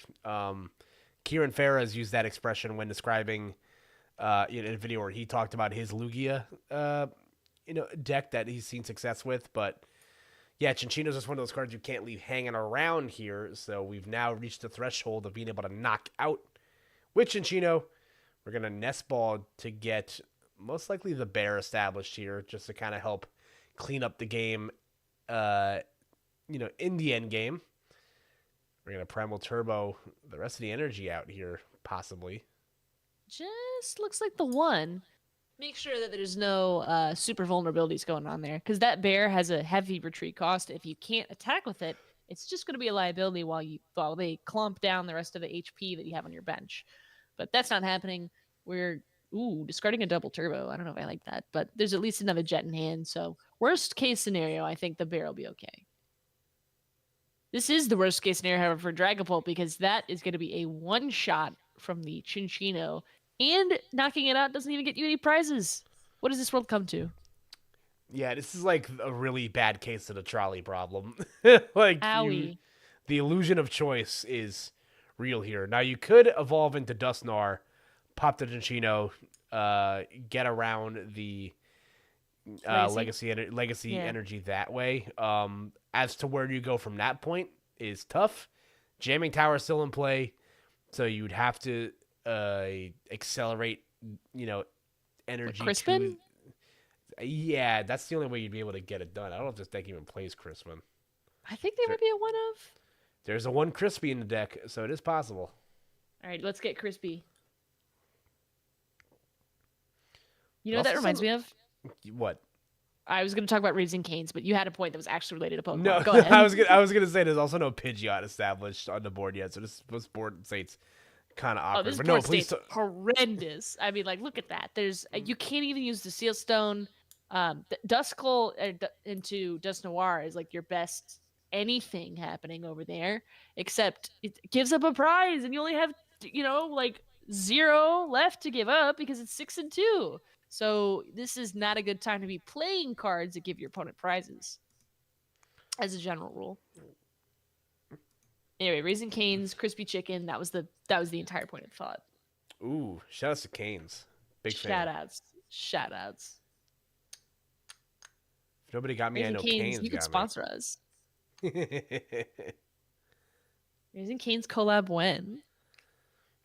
That would be crazy. Yeah, I don't think it'll happen, but never say never.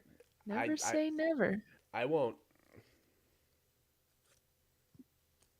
Fail to communicate never. All right, we have a this Crispin. Where's the attach? Hate to see Lugia win. Well, you have to put the energy in your hand. You have to put the energy in your hand first, and then it accelerates it from your deck. That is the way that the card What a weird sequences. order. It is very strange. And I think there's some weird ruling shenanigans you run into here, where if you don't have the second energy to accelerate, you don't get to accelerate the energy you put into your hand. You just put it into your deck. That's nonsense. It's pretty funny. That's nonsense. All right, we're gonna just pop the old. I don't know if I agree with that because there's so. Well, you're still not taking a prize card. That's the problem. No, that hurt. Oh, that hurt to watch. Oh. Well, this is. It's not. I mean, you're fine because you have boss. If there's a double turbo in the deck, you're fine. I think you could promote anything and you just jet energy the Weirdeer. You still don't KO though. You could, or you could just use the energy that's left in the deck. You're chilling here. You're just way too behind at this point. Yep. That's energy in the deck. Attach it. Boss up the electric guy. Oh, there it is. Oh, never mind. Don't even have to. Just boss up anything. Sneeze and you knock it out. Yep. No, 6-0. That's full stock. Ouch. All It's right. not like Dragapult was playing a bad game. It's just that the cards were not cooperating when they needed to cooperate. I don't chalk that up to misplays. That's just really this Lugia got explosive starts and then Dragapult didn't. That's how it is. Yeah. Where are my chinchilla heads at? Shout outs to the mouse. I love Lugia. We love to see Lugia it. is the standard staple. Lugia is that man. Lugia Don't provides. think they'll. Lugia provides. I'm still a little hater, but I can't will deny the style. Hey, listen, I get it. I understand. However, I love Lugia. I love flipping coins. I love gambling. All right, let's take it back to us for a second, and then we'll see where we go to next here, Mick. Alrighty.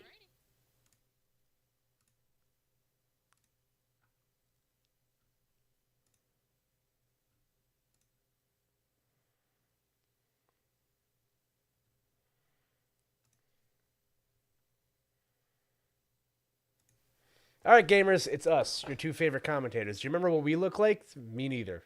We're back here. We are now we're gonna kind of take a lay of the land, see where else the stream matches are going here. Gambling mice, 10 out of 10. This is our top 4 that we're debating here, and we're just missing our last top 4 game. Looks like Joe Maressa versus Canfoon are 1-1. So the conclusion of that game will round out our last member of top 4. I don't have the right mouse, but I offer a mouse in these trying times. Everybody say hi to Steven. This is what I've named him. So Hi, Steven Sandslash. he's a big boy. Yeah, I guess we could. Yeah, so Lee and Noah are gonna start playing soon. I guess we can go check in on that last. See how Cam Foom and Joe Marisa are going. The conclusion of top 8. Yeah, let's go take a look. We got plenty of options today. The world's our oyster. Yum. What's our favorite? Ooh, and we'll answer that question about what our favorite decks are in 1 second. So hang tight, folks. Ooh.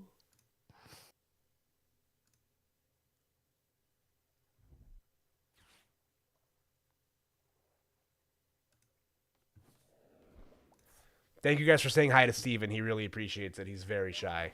Oh, hi. Drifloon just knocked out. I think that's the game. I think the game just finished as we tuned in. Well, we got the exciting conclusion. Not much else, but we got the exciting conclusion. Let's go back to the caster chat. Hold on, guys. All right, back to caster chat. Favorite decks. Favorite.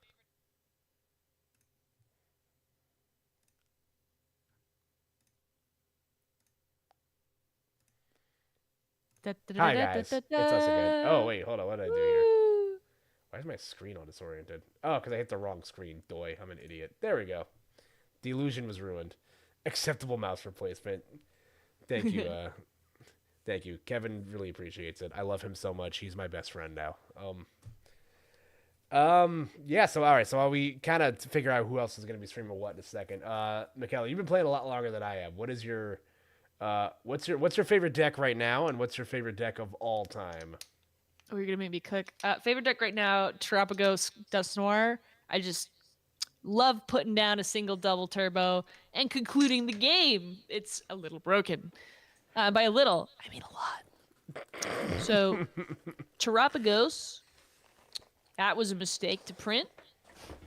But unfortunately for Terapagos enjoyers, it also was a mistake to play. So, it's not too broken. It's just broken enough. All time, however, you got to make me really reach back. I mean, best results have been with Jolteon VMAX. That deck was just underrated the entirety of its release. And I capitalized with that. But favorite to play has always and will probably always be Mega Mewtwo EX, but it's the Mega Mewtwo Y form, but it's called Mega Mewtwo EX. I think it's very clear and requires no further explanation whatsoever. Uh, Evolving the card made the turn end unless you put a tool down called a Spirit Link, and it dealt, I think, 30 damage per energy on it, and you could do that for the cost of a double turbo, which back then was called a double colorless energy and did not have the -20 reduction.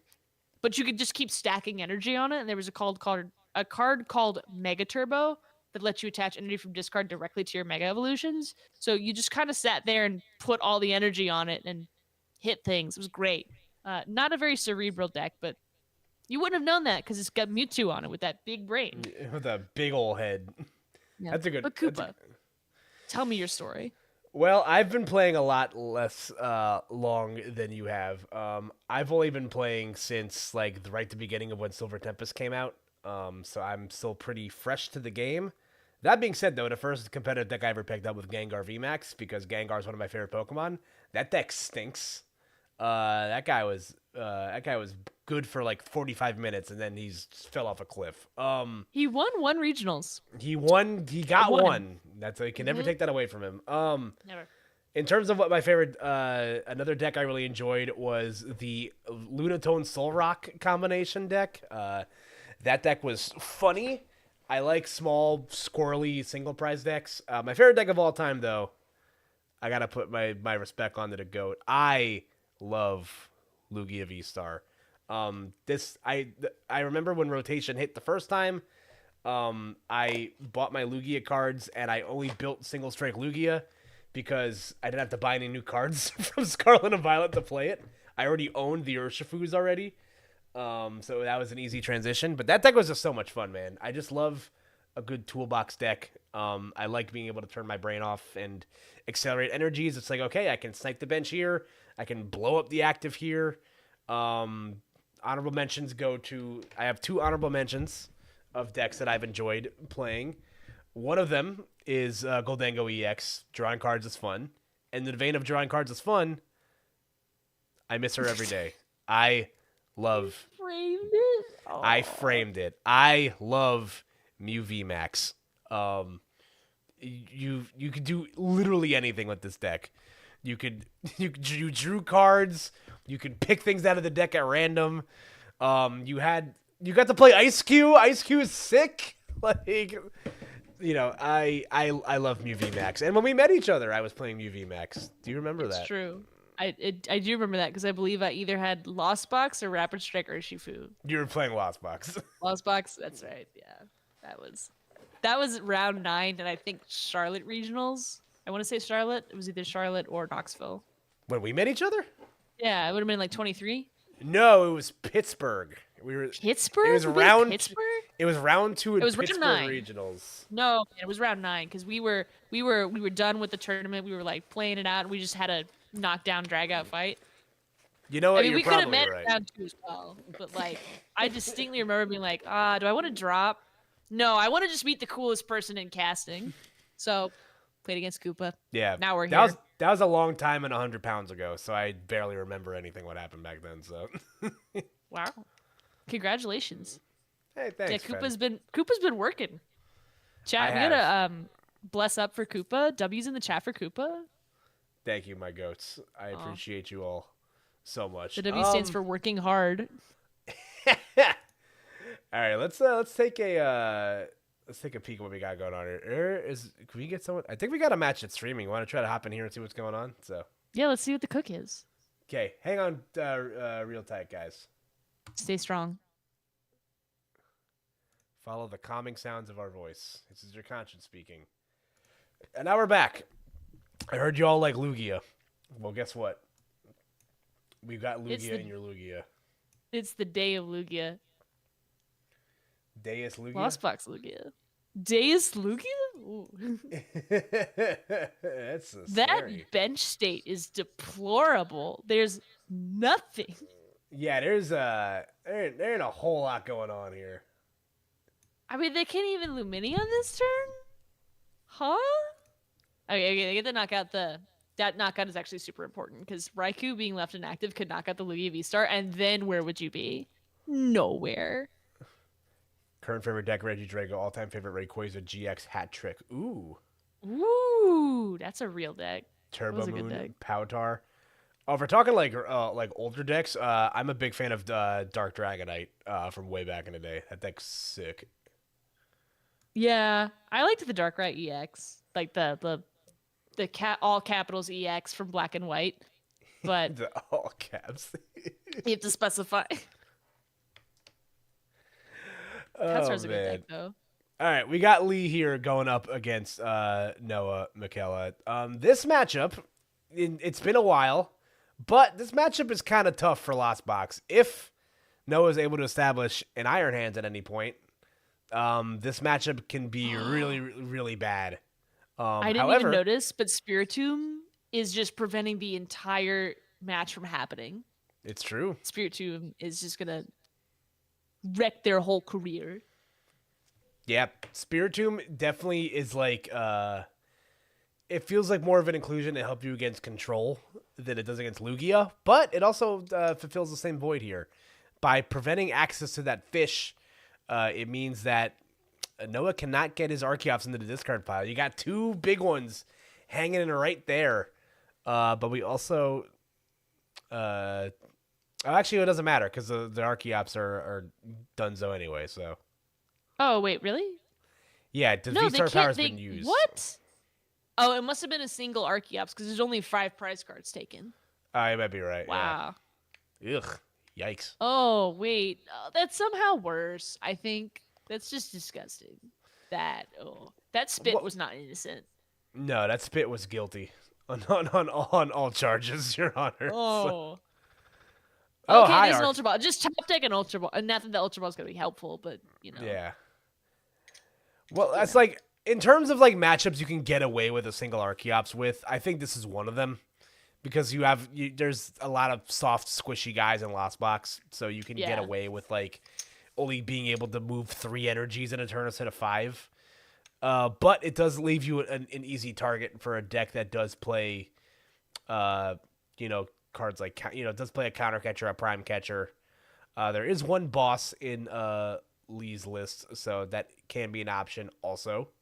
And you played a Silene to get those cards back. So I think this is definitely. I think the turbo version of Lost Box can give Lugia the most fits here because you have access to stuff like Raikou for super effective damage. But as of right now, it's a little. Oh no! I don't like that. Oh no. Womp womp.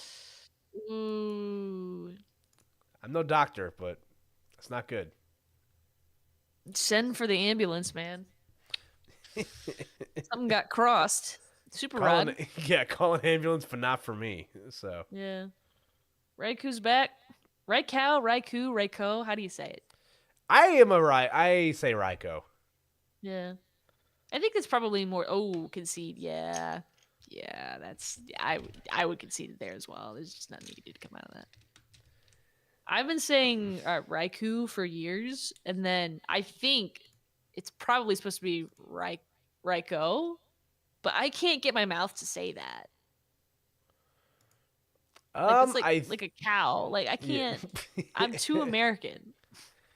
Yeah, I know there's certain people that say like they say Raikou or they say like Entai. I heard someone say like an insane pronunciation of Suicune once, and it like actually like caused me physical pain. They call it like Hatsune Miku. Hatsune Suicune. Yo, wait a second. We might be onto something here. Okay, if Hatsune Suicune is Suicune, then what pop musician is Raikou and Entei? To say it so slowly now. Are they? I don't know. Paul McCartney And Taylor and Swift. And Taylor Swift. Okay, that's okay. It's Entei. Okay. It's and Taylor Swift. And Taylor Swift. What's Raikou? Oh God, this is gonna be a tough one. It's not Katy Perry, Lady Gaga, Kesha. I mean, like, what other copyrighted names can we say? Rhycorn. Okay. That's- Is Korn a pop band? Korn is an alternative rock band. Well, I thought it was a vegetable that you normally eat That's popped corn. on the That stove. that's corn with the C. Corn with the K and the stylized backwards R is a new metal band.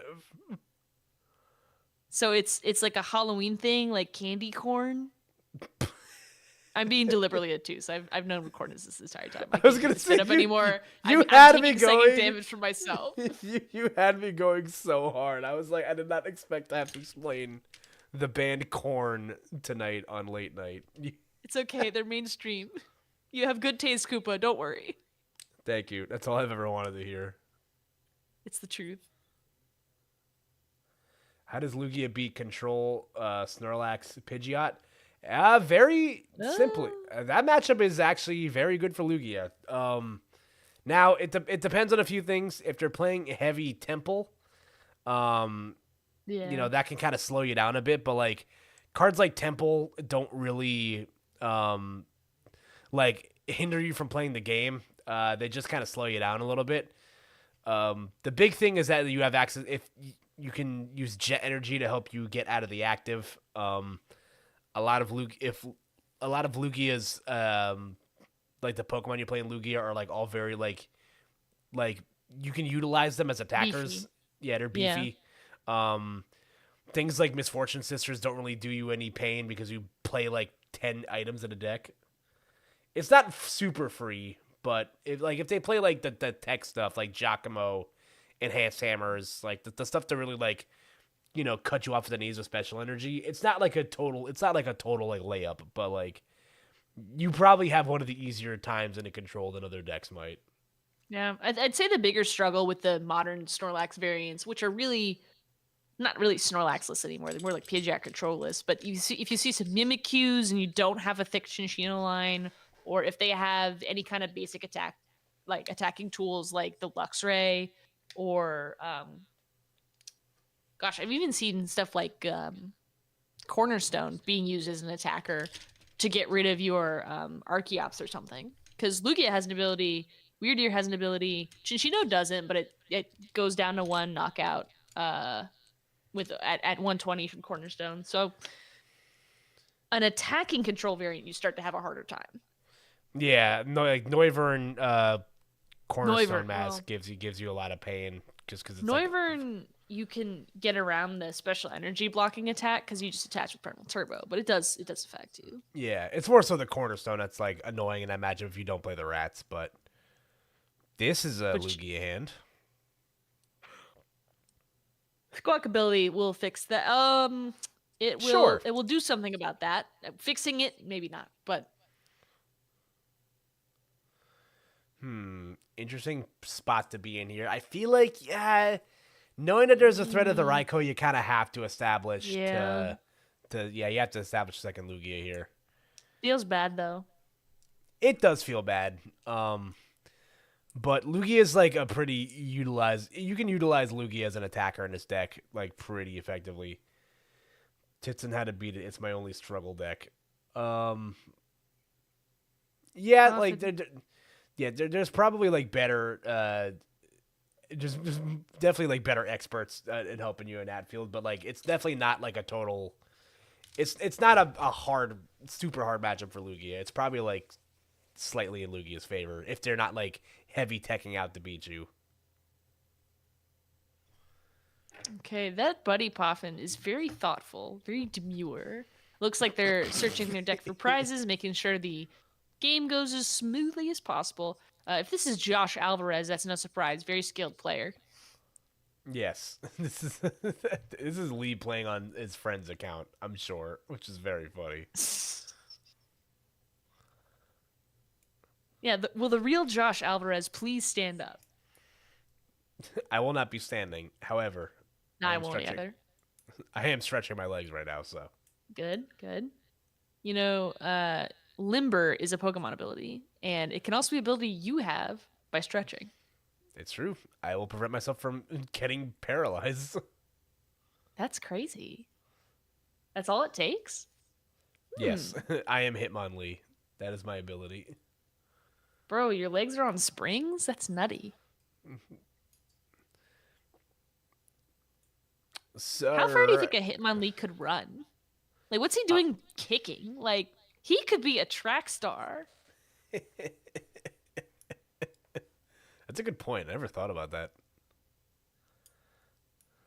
I mean, Rapidash is over here taking all the credit for being a speedster. Meanwhile, we've got I don't know, what are the fastest Pokemon now? Regieleki, who has like no feet whatsoever, just two little Yeah. squiggles. Yeah. So, Mew. you know, inconsistent measurements. I agree. What's not inconsistent though is these flower selectings. We are picking some florals. Yep, 3 have been selected, and more will probably follow on subsequent turns. Do we have enough to start attacking with Raikou? No. But do we just have to start attacking with Raikou? Maybe. No, I think we're just gonna have to settle for a spit that is innocent until proven guilty. So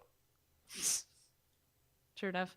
This is definitely a matchup where you want to be able to use Iron Thorns. And after all the Lugias we've seen today, no one has tried. Do you think we're going to get an Iron Thorns this game? that's a good question. I think well there's no Iron Thorns in the deck. So Really? no, I don't That's tragic for me. yeah. I listen, and I agree with you. I think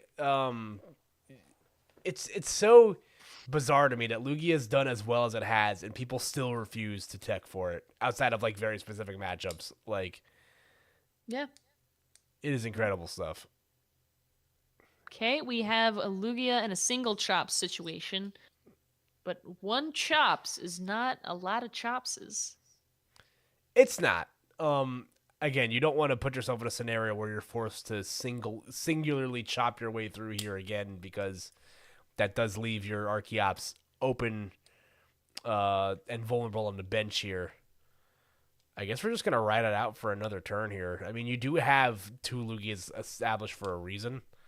Mm-hmm. All right, we do have the second Archeops in hand and the research, but we're going to burn through both of our Ionos in order to get there. Barring we don't top deck like an Ultra Ball or something this next turn, but... Pokestop could always come into play again. The first Pokestop this turn was just not good. No. Definitely the odds were not going to be in your favor in that position, but... No. Ooh, Hey, Iron Thorn! Or, I said Iron Thorns. Iron Hands, where you been? Hey! I bet I said Iron Thorns earlier when I meant to say Iron Hands. I think that's what you meant to say, yeah. Yeah, just send me to the gulag, man. It's over for me. I normally cast during our late night European tournaments. For those of you who've not watched those Top Cut streams, they're very excellent, and they are at a reasonable daytime for me on the East Coast, and it is late as can be for me in this late night, so I'm starting to feel it. Koopa, how are your energy levels right now?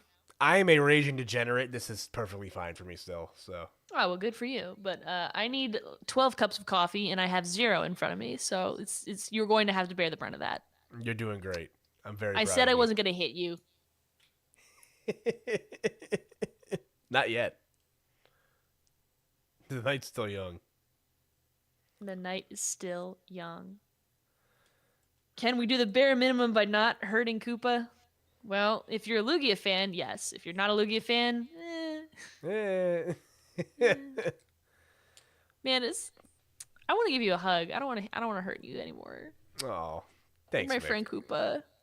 You're my friend too. Yeah, but That's not the top deck you wanted. No, Boss's Orders is not what you want to see in the turn. We need to discard everything. Pokestop, don't fail us. Oh, that's rancid. Oh, that's rancid. That is bad. We've discarded 8 energies. That's not Disgusting. good. This is so wrong. Don't just single chops that. I think Don't you kind of do that. have to. No. Okay. What if you Iono try to YOLO your way into another chops and an Ultra Ball?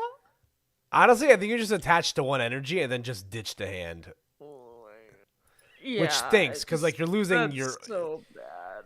yeah like you're losing your late game hand disruption against Lost Box, but like this deck plays Fez anyway, so hand disruption's a lie, so it's fine. Oh my god,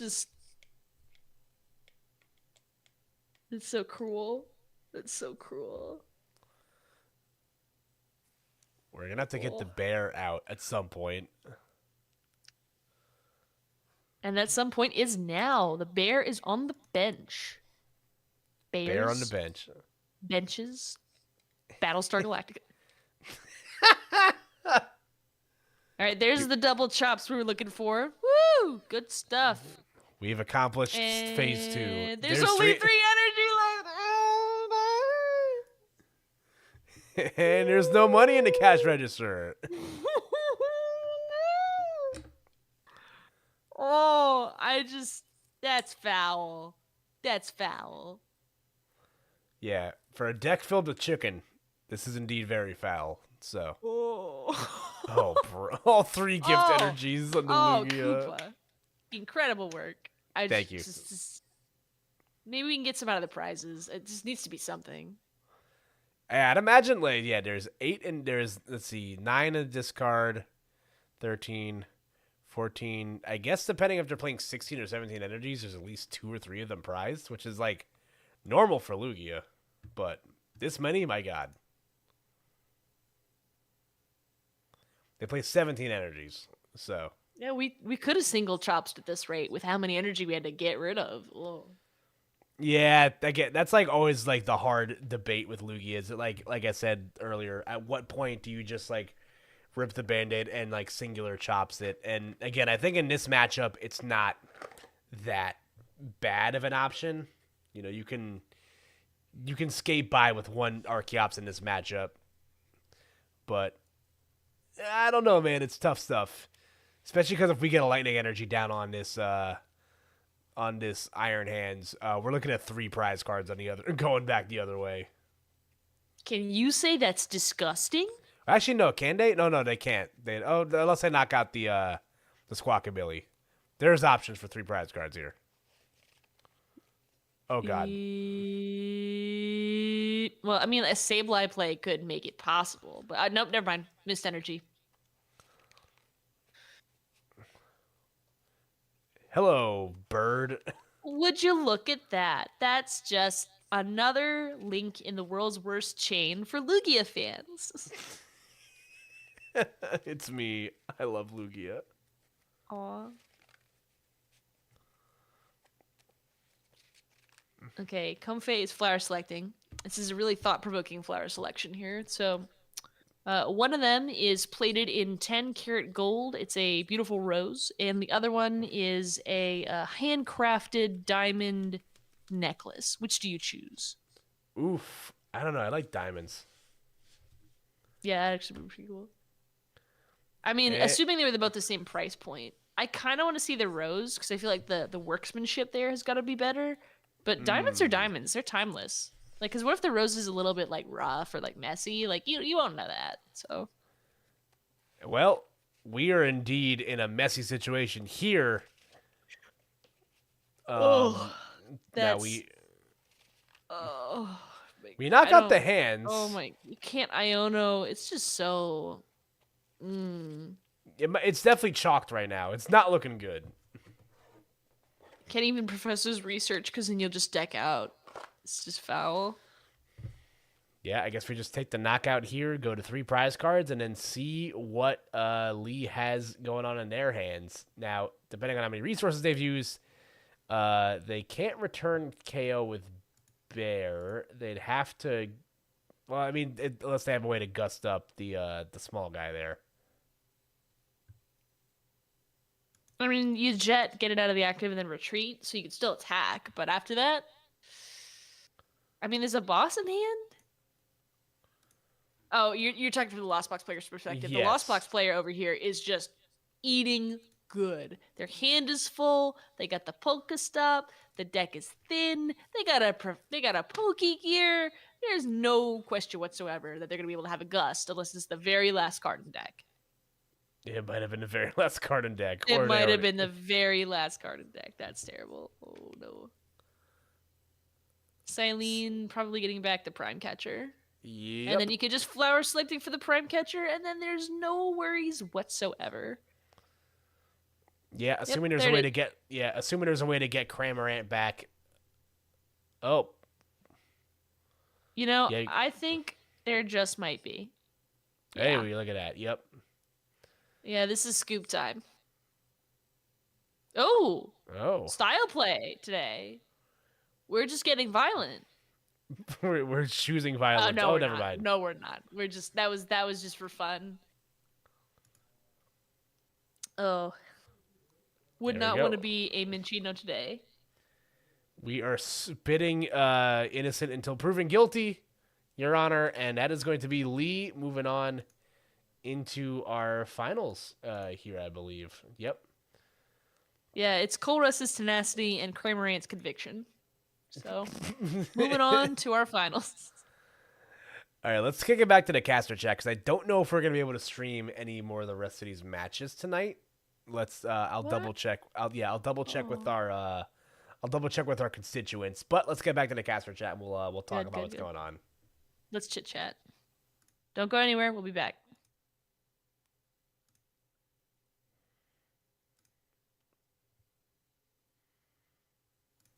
All right, guys, it's us, your favorite commentators again. So, hope you guys enjoyed that masterclass in Lost Box, which seems to be back right now, Mick. I think in a meta where Reggie Drago is non-existent, you can Lost Box becomes the play again. Yeah, everyone forgot that Kieran was a card, and so as a result, guess who's back? Back again. Tell your friends. I remember everyone was just like, "Oh yeah, you just put Curum and everything." I'm just like, "Well, you don't. Only one deck's really going to be able to utilize this, and it's really not that popular right now, which is to me is kind of surprising. I think Reggie Drago is still pretty slept on right now, but Reggie Drago has got this problem where it just takes so many resources to attack. I mean, you've got to put down stage 1 Pokemon, AV Star. You've got to attach 3 energy to it, and they're 2 different colors. That's a 5-card commitment for what? Oh, yeah, you also have to discard everything you need, and there's no convenient way to just drop things in the discard. So maybe things will change when the new Brilliant Blender Ace spec comes out, but I doubt it. yeah, it's tough. I think Reggie Drago is suffering from Success?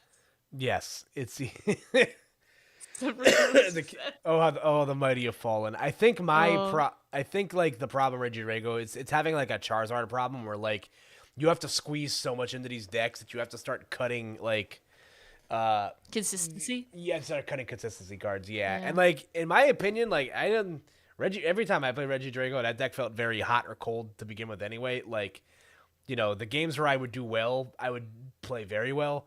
The games where I wouldn't, it would be a complete brick fest. So I think that deck already struggled with consistency as it is. And I think you're seeing people weaving like the 1/1 Noctowl line, and I'm just like I feel like it's just trying to do too much. Like the power level's still Yeah. very good, but it's tough. It's a tough ask. I like the deck. I like the Noctowl line, but that's because I'm a Inteleon player. So, I'm a believer in Shady Dealings, and Noctowl is the spiritual successor to Shady Dealings. So I feel like I'm starting a step ahead now that I know how to play that card. Yeah, like It's me capping. it's very good. I think Noctowl definitely has a place. That card is very very strong. In there's a small sample size we've seen. I think the problem with those decks like the Terapagos, Noctowl, Palkia variants is that those decks can kind of run out of steam if you don't like set everything up like well enough for yourself. Like, if you're well established and you get like 2 Noctowls down on your second turn, you're cooking. Um, Tragic day for chinchilla lovers. Yes, I agree. Rest in peace, Chinchino. Kevin, Steven, and I will miss you very much. It gets Chinchi no respect. Thank you, Steven. Steven. You called him Kevin earlier. Is he Steven? Kevin? Steven Kevin? I don't know why I went Kevin before. I think I started calling one of Steven? my. I think I started. Kevin? I think I started calling my Archeops plushie Kevin because I'm losing my mind. So Kevin is just what I name all inanimate objects. I'm losing my mind here. So unfortunate there's no way to spectate in client. That would be a huge improvement. Yes, it would, but not yet. We'll wait patiently for that day. Yeah, we'll get there. We'll get there at some Yeah. point. But yeah, I really got to get a Chinchino sitting cutie before I can't play Lugia anymore. Oh. Yeah. All right, we're waiting for our last game of round 4 to resolve, and then afterwards to see if our finals players will stream. So that is what we are hanging on there for, chat. Our next round 4 matches Joe Maressa versus R2D2 REC. And Oh, Archie. R2D2 is up. It's a Lugia deck. So it's Lugia versus Gardevoir. Lugia's up 1 game. We've been here before, I think. This is And this is just Lugia's day. I listen. If I mean, if you live in the bubble that I live in, every day's Lugia's day. Um, I've compared my relationship with Lugia to like I'm sure I've used this joke before. It's like the bit in Ed, Ed and Eddie, where if you're familiar with the cartoon, where Double D is really good at playing the steel guitar, but he loathes it. Aww. That's me with Lugia. I wish I didn't have to flip the coin, but I'm addicted to it. I don't know. I can't explain it. Chinchino go boom. Yeah, being able to do 350 with a one prizer, could be a little good. Not only a one prizer, a very cute one too. So, if you see me sitting down at a table across from you with a Chinchino sitting cutie, mind your business. I'm playing Raging Bolt. Absolutely. No lies detected.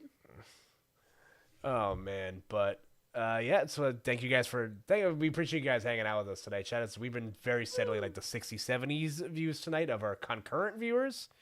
Appreciate you guys hanging out. Shout outs to anyone that got through on Toronto registration today. That's true. That was this morning. I will not be going to Toronto this season. I'm very sad about it. I got tickets to see the Sonic Symphony that same weekend, and I will be going to that instead. So, yeah, I can see why. I will not be going to Toronto because I don't normally go to Canadian regionals. I don't know where my passport is. I have a concept of where my passport is. Anyway, I will also not be attending LAIC for completely unrelated reasons. Nothing similar about those reasons whatsoever. Nope. Realistically, I think I know where it is. I just, I have to go find it. It's right. It's exactly where you think it is. It's exactly where I think it is. Yep. Probably need to renew it as well.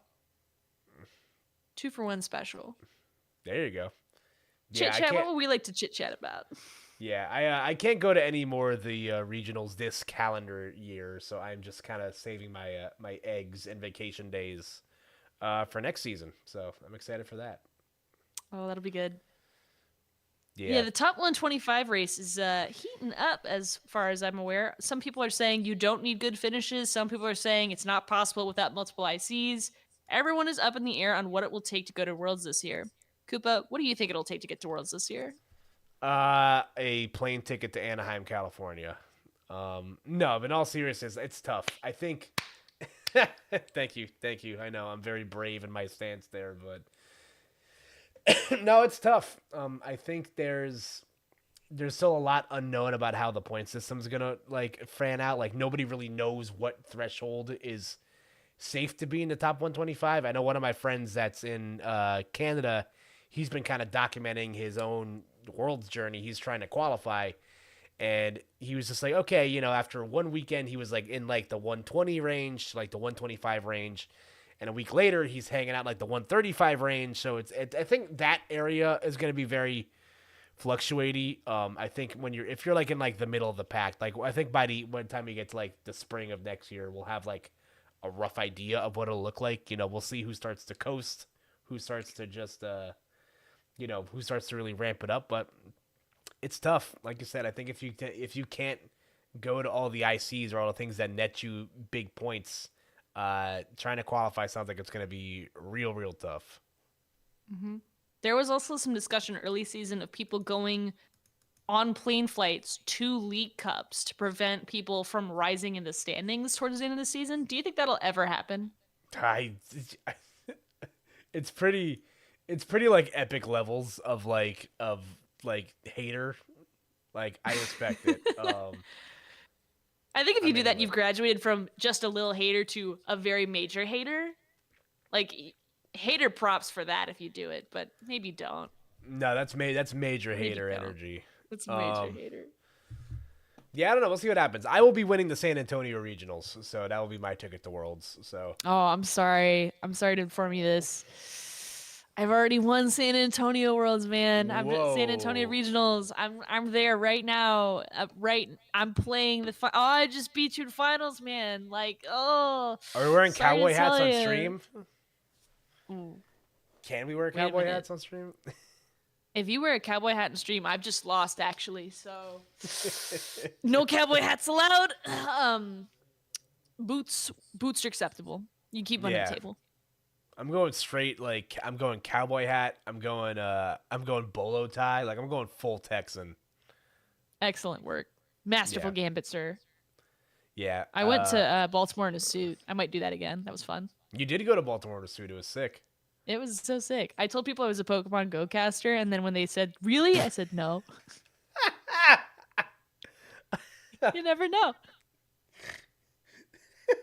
That is so funny. You didn't tell me that part of the story as to why you were suited up. That's Well, I didn't do it for that purpose. I did it because it's a suit. You know, who doesn't want to show up to regionals their best drip? But like, that's true. I thought it was a good bit to be like, yeah, learn who the Pokemon Go casters are. They're fantastic people. They're great people. I'm a Hmm. big fan. So Yep. One of my coworkers at the place I worked before, where I currently am now, she loved Pokemon Go, and she was into the competitive scene.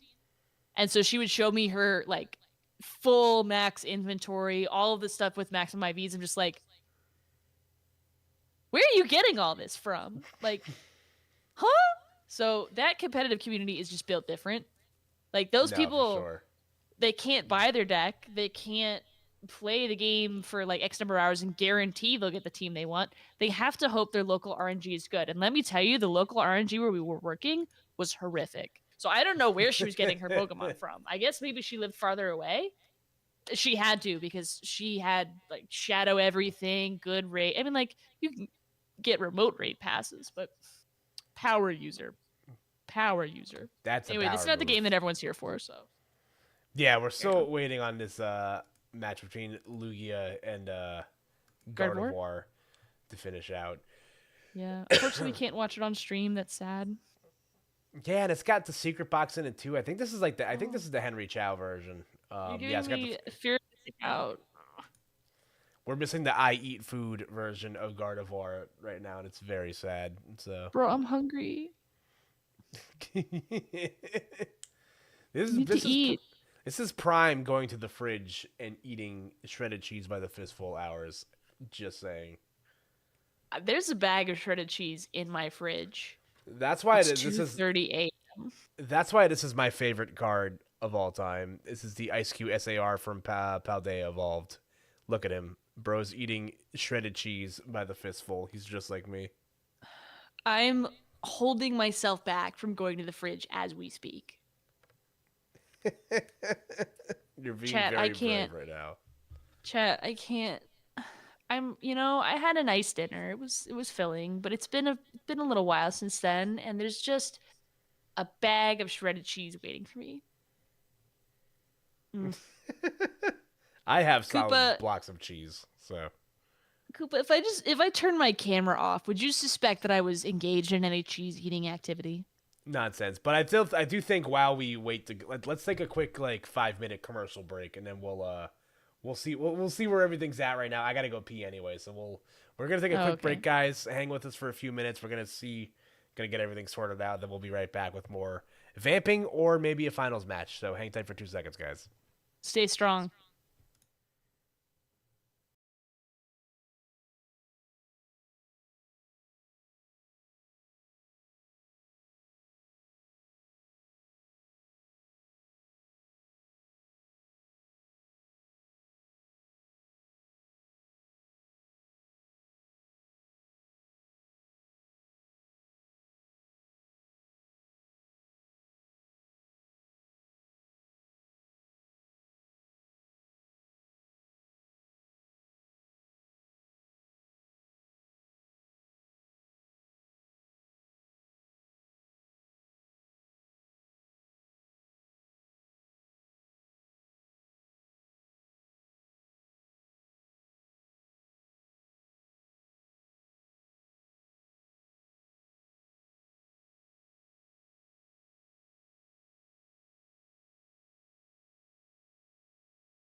All right, guys, it is us. We've returned briefly, and we're gonna bring you guys the news that there will be no finals match streamed. Unfortunately, neither Lee nor R2D2 can stream the finals, so that last match we saw was gonna be the last match for us, Mick. But what we do have is shredded cheese. What? We have shredded cheese? No one said there'd be shredded cheese. Well, How could you be sure that there's actually shredded cheese? There's no evidence of that. is the shredded cheese in the room with us right now? So, but hey, listen, we got a full night's worth of action tonight. We saw a lot of Pokemon, which is awesome. So, Yeah, I mean, we got a lot of great games. There was, I think it was Legendary. We saw a lot of people shred through the competition. Well, oh my gosh, we need to. We're going to bed. All right, Mick. This was a lot of fun. I always love getting to work with you. Thank you for joining me on these late hours. Where can the people find you? Well, if you lactose tolerated my presence, you can find me on Twitter at GamerGirlLaw. If you didn't lactose tolerate my presence, it's fantastic for you, terrible for me. You can find me nowhere in that scenario. I'm not sitting here eating shredded cheese at all. Actually, I'm not eating shredded cheese. That's not what's happening. But if I were doing that, it would be for you, chat. Koopa, where can the gamers find you? Well, you guys can find me here every Wednesday night on the Shuffle Squad's YouTube channel. I occasionally pop up under other content, meta forecasts, there on and so forth. You guys can find me on Twitter, or the app formerly known as Twitter, at KoopaNJ. I cast multiple games that are not just Pokemon. I host a couple of podcasts if you want to listen to me yap about stuff. I'm just a big old poop poster. Anyone that I think Icy Fire, she was in chat before, but she's a Twitter mutual. I just yap about how much I love Lugia. So I'm a loser. I'm a big old stinky loser, but no, yeah. Man, you're passionate about something, and that should be encouraged. Yeah, and thank you guys for hanging out with us today. We appreciate it. So yeah, if you guys, I'm at KoopaNJ across platforms, so check me out there if you want to hear what I'm up to. And yeah, I think that's gonna be it for us tonight, Mick. So thank you guys so much for joining us here at Late Night. And good luck to whoever our finalists are gonna be, and we'll see you guys next week for more Pokemon TCG action. Good night, everybody. Good night. Cheese to meet ya.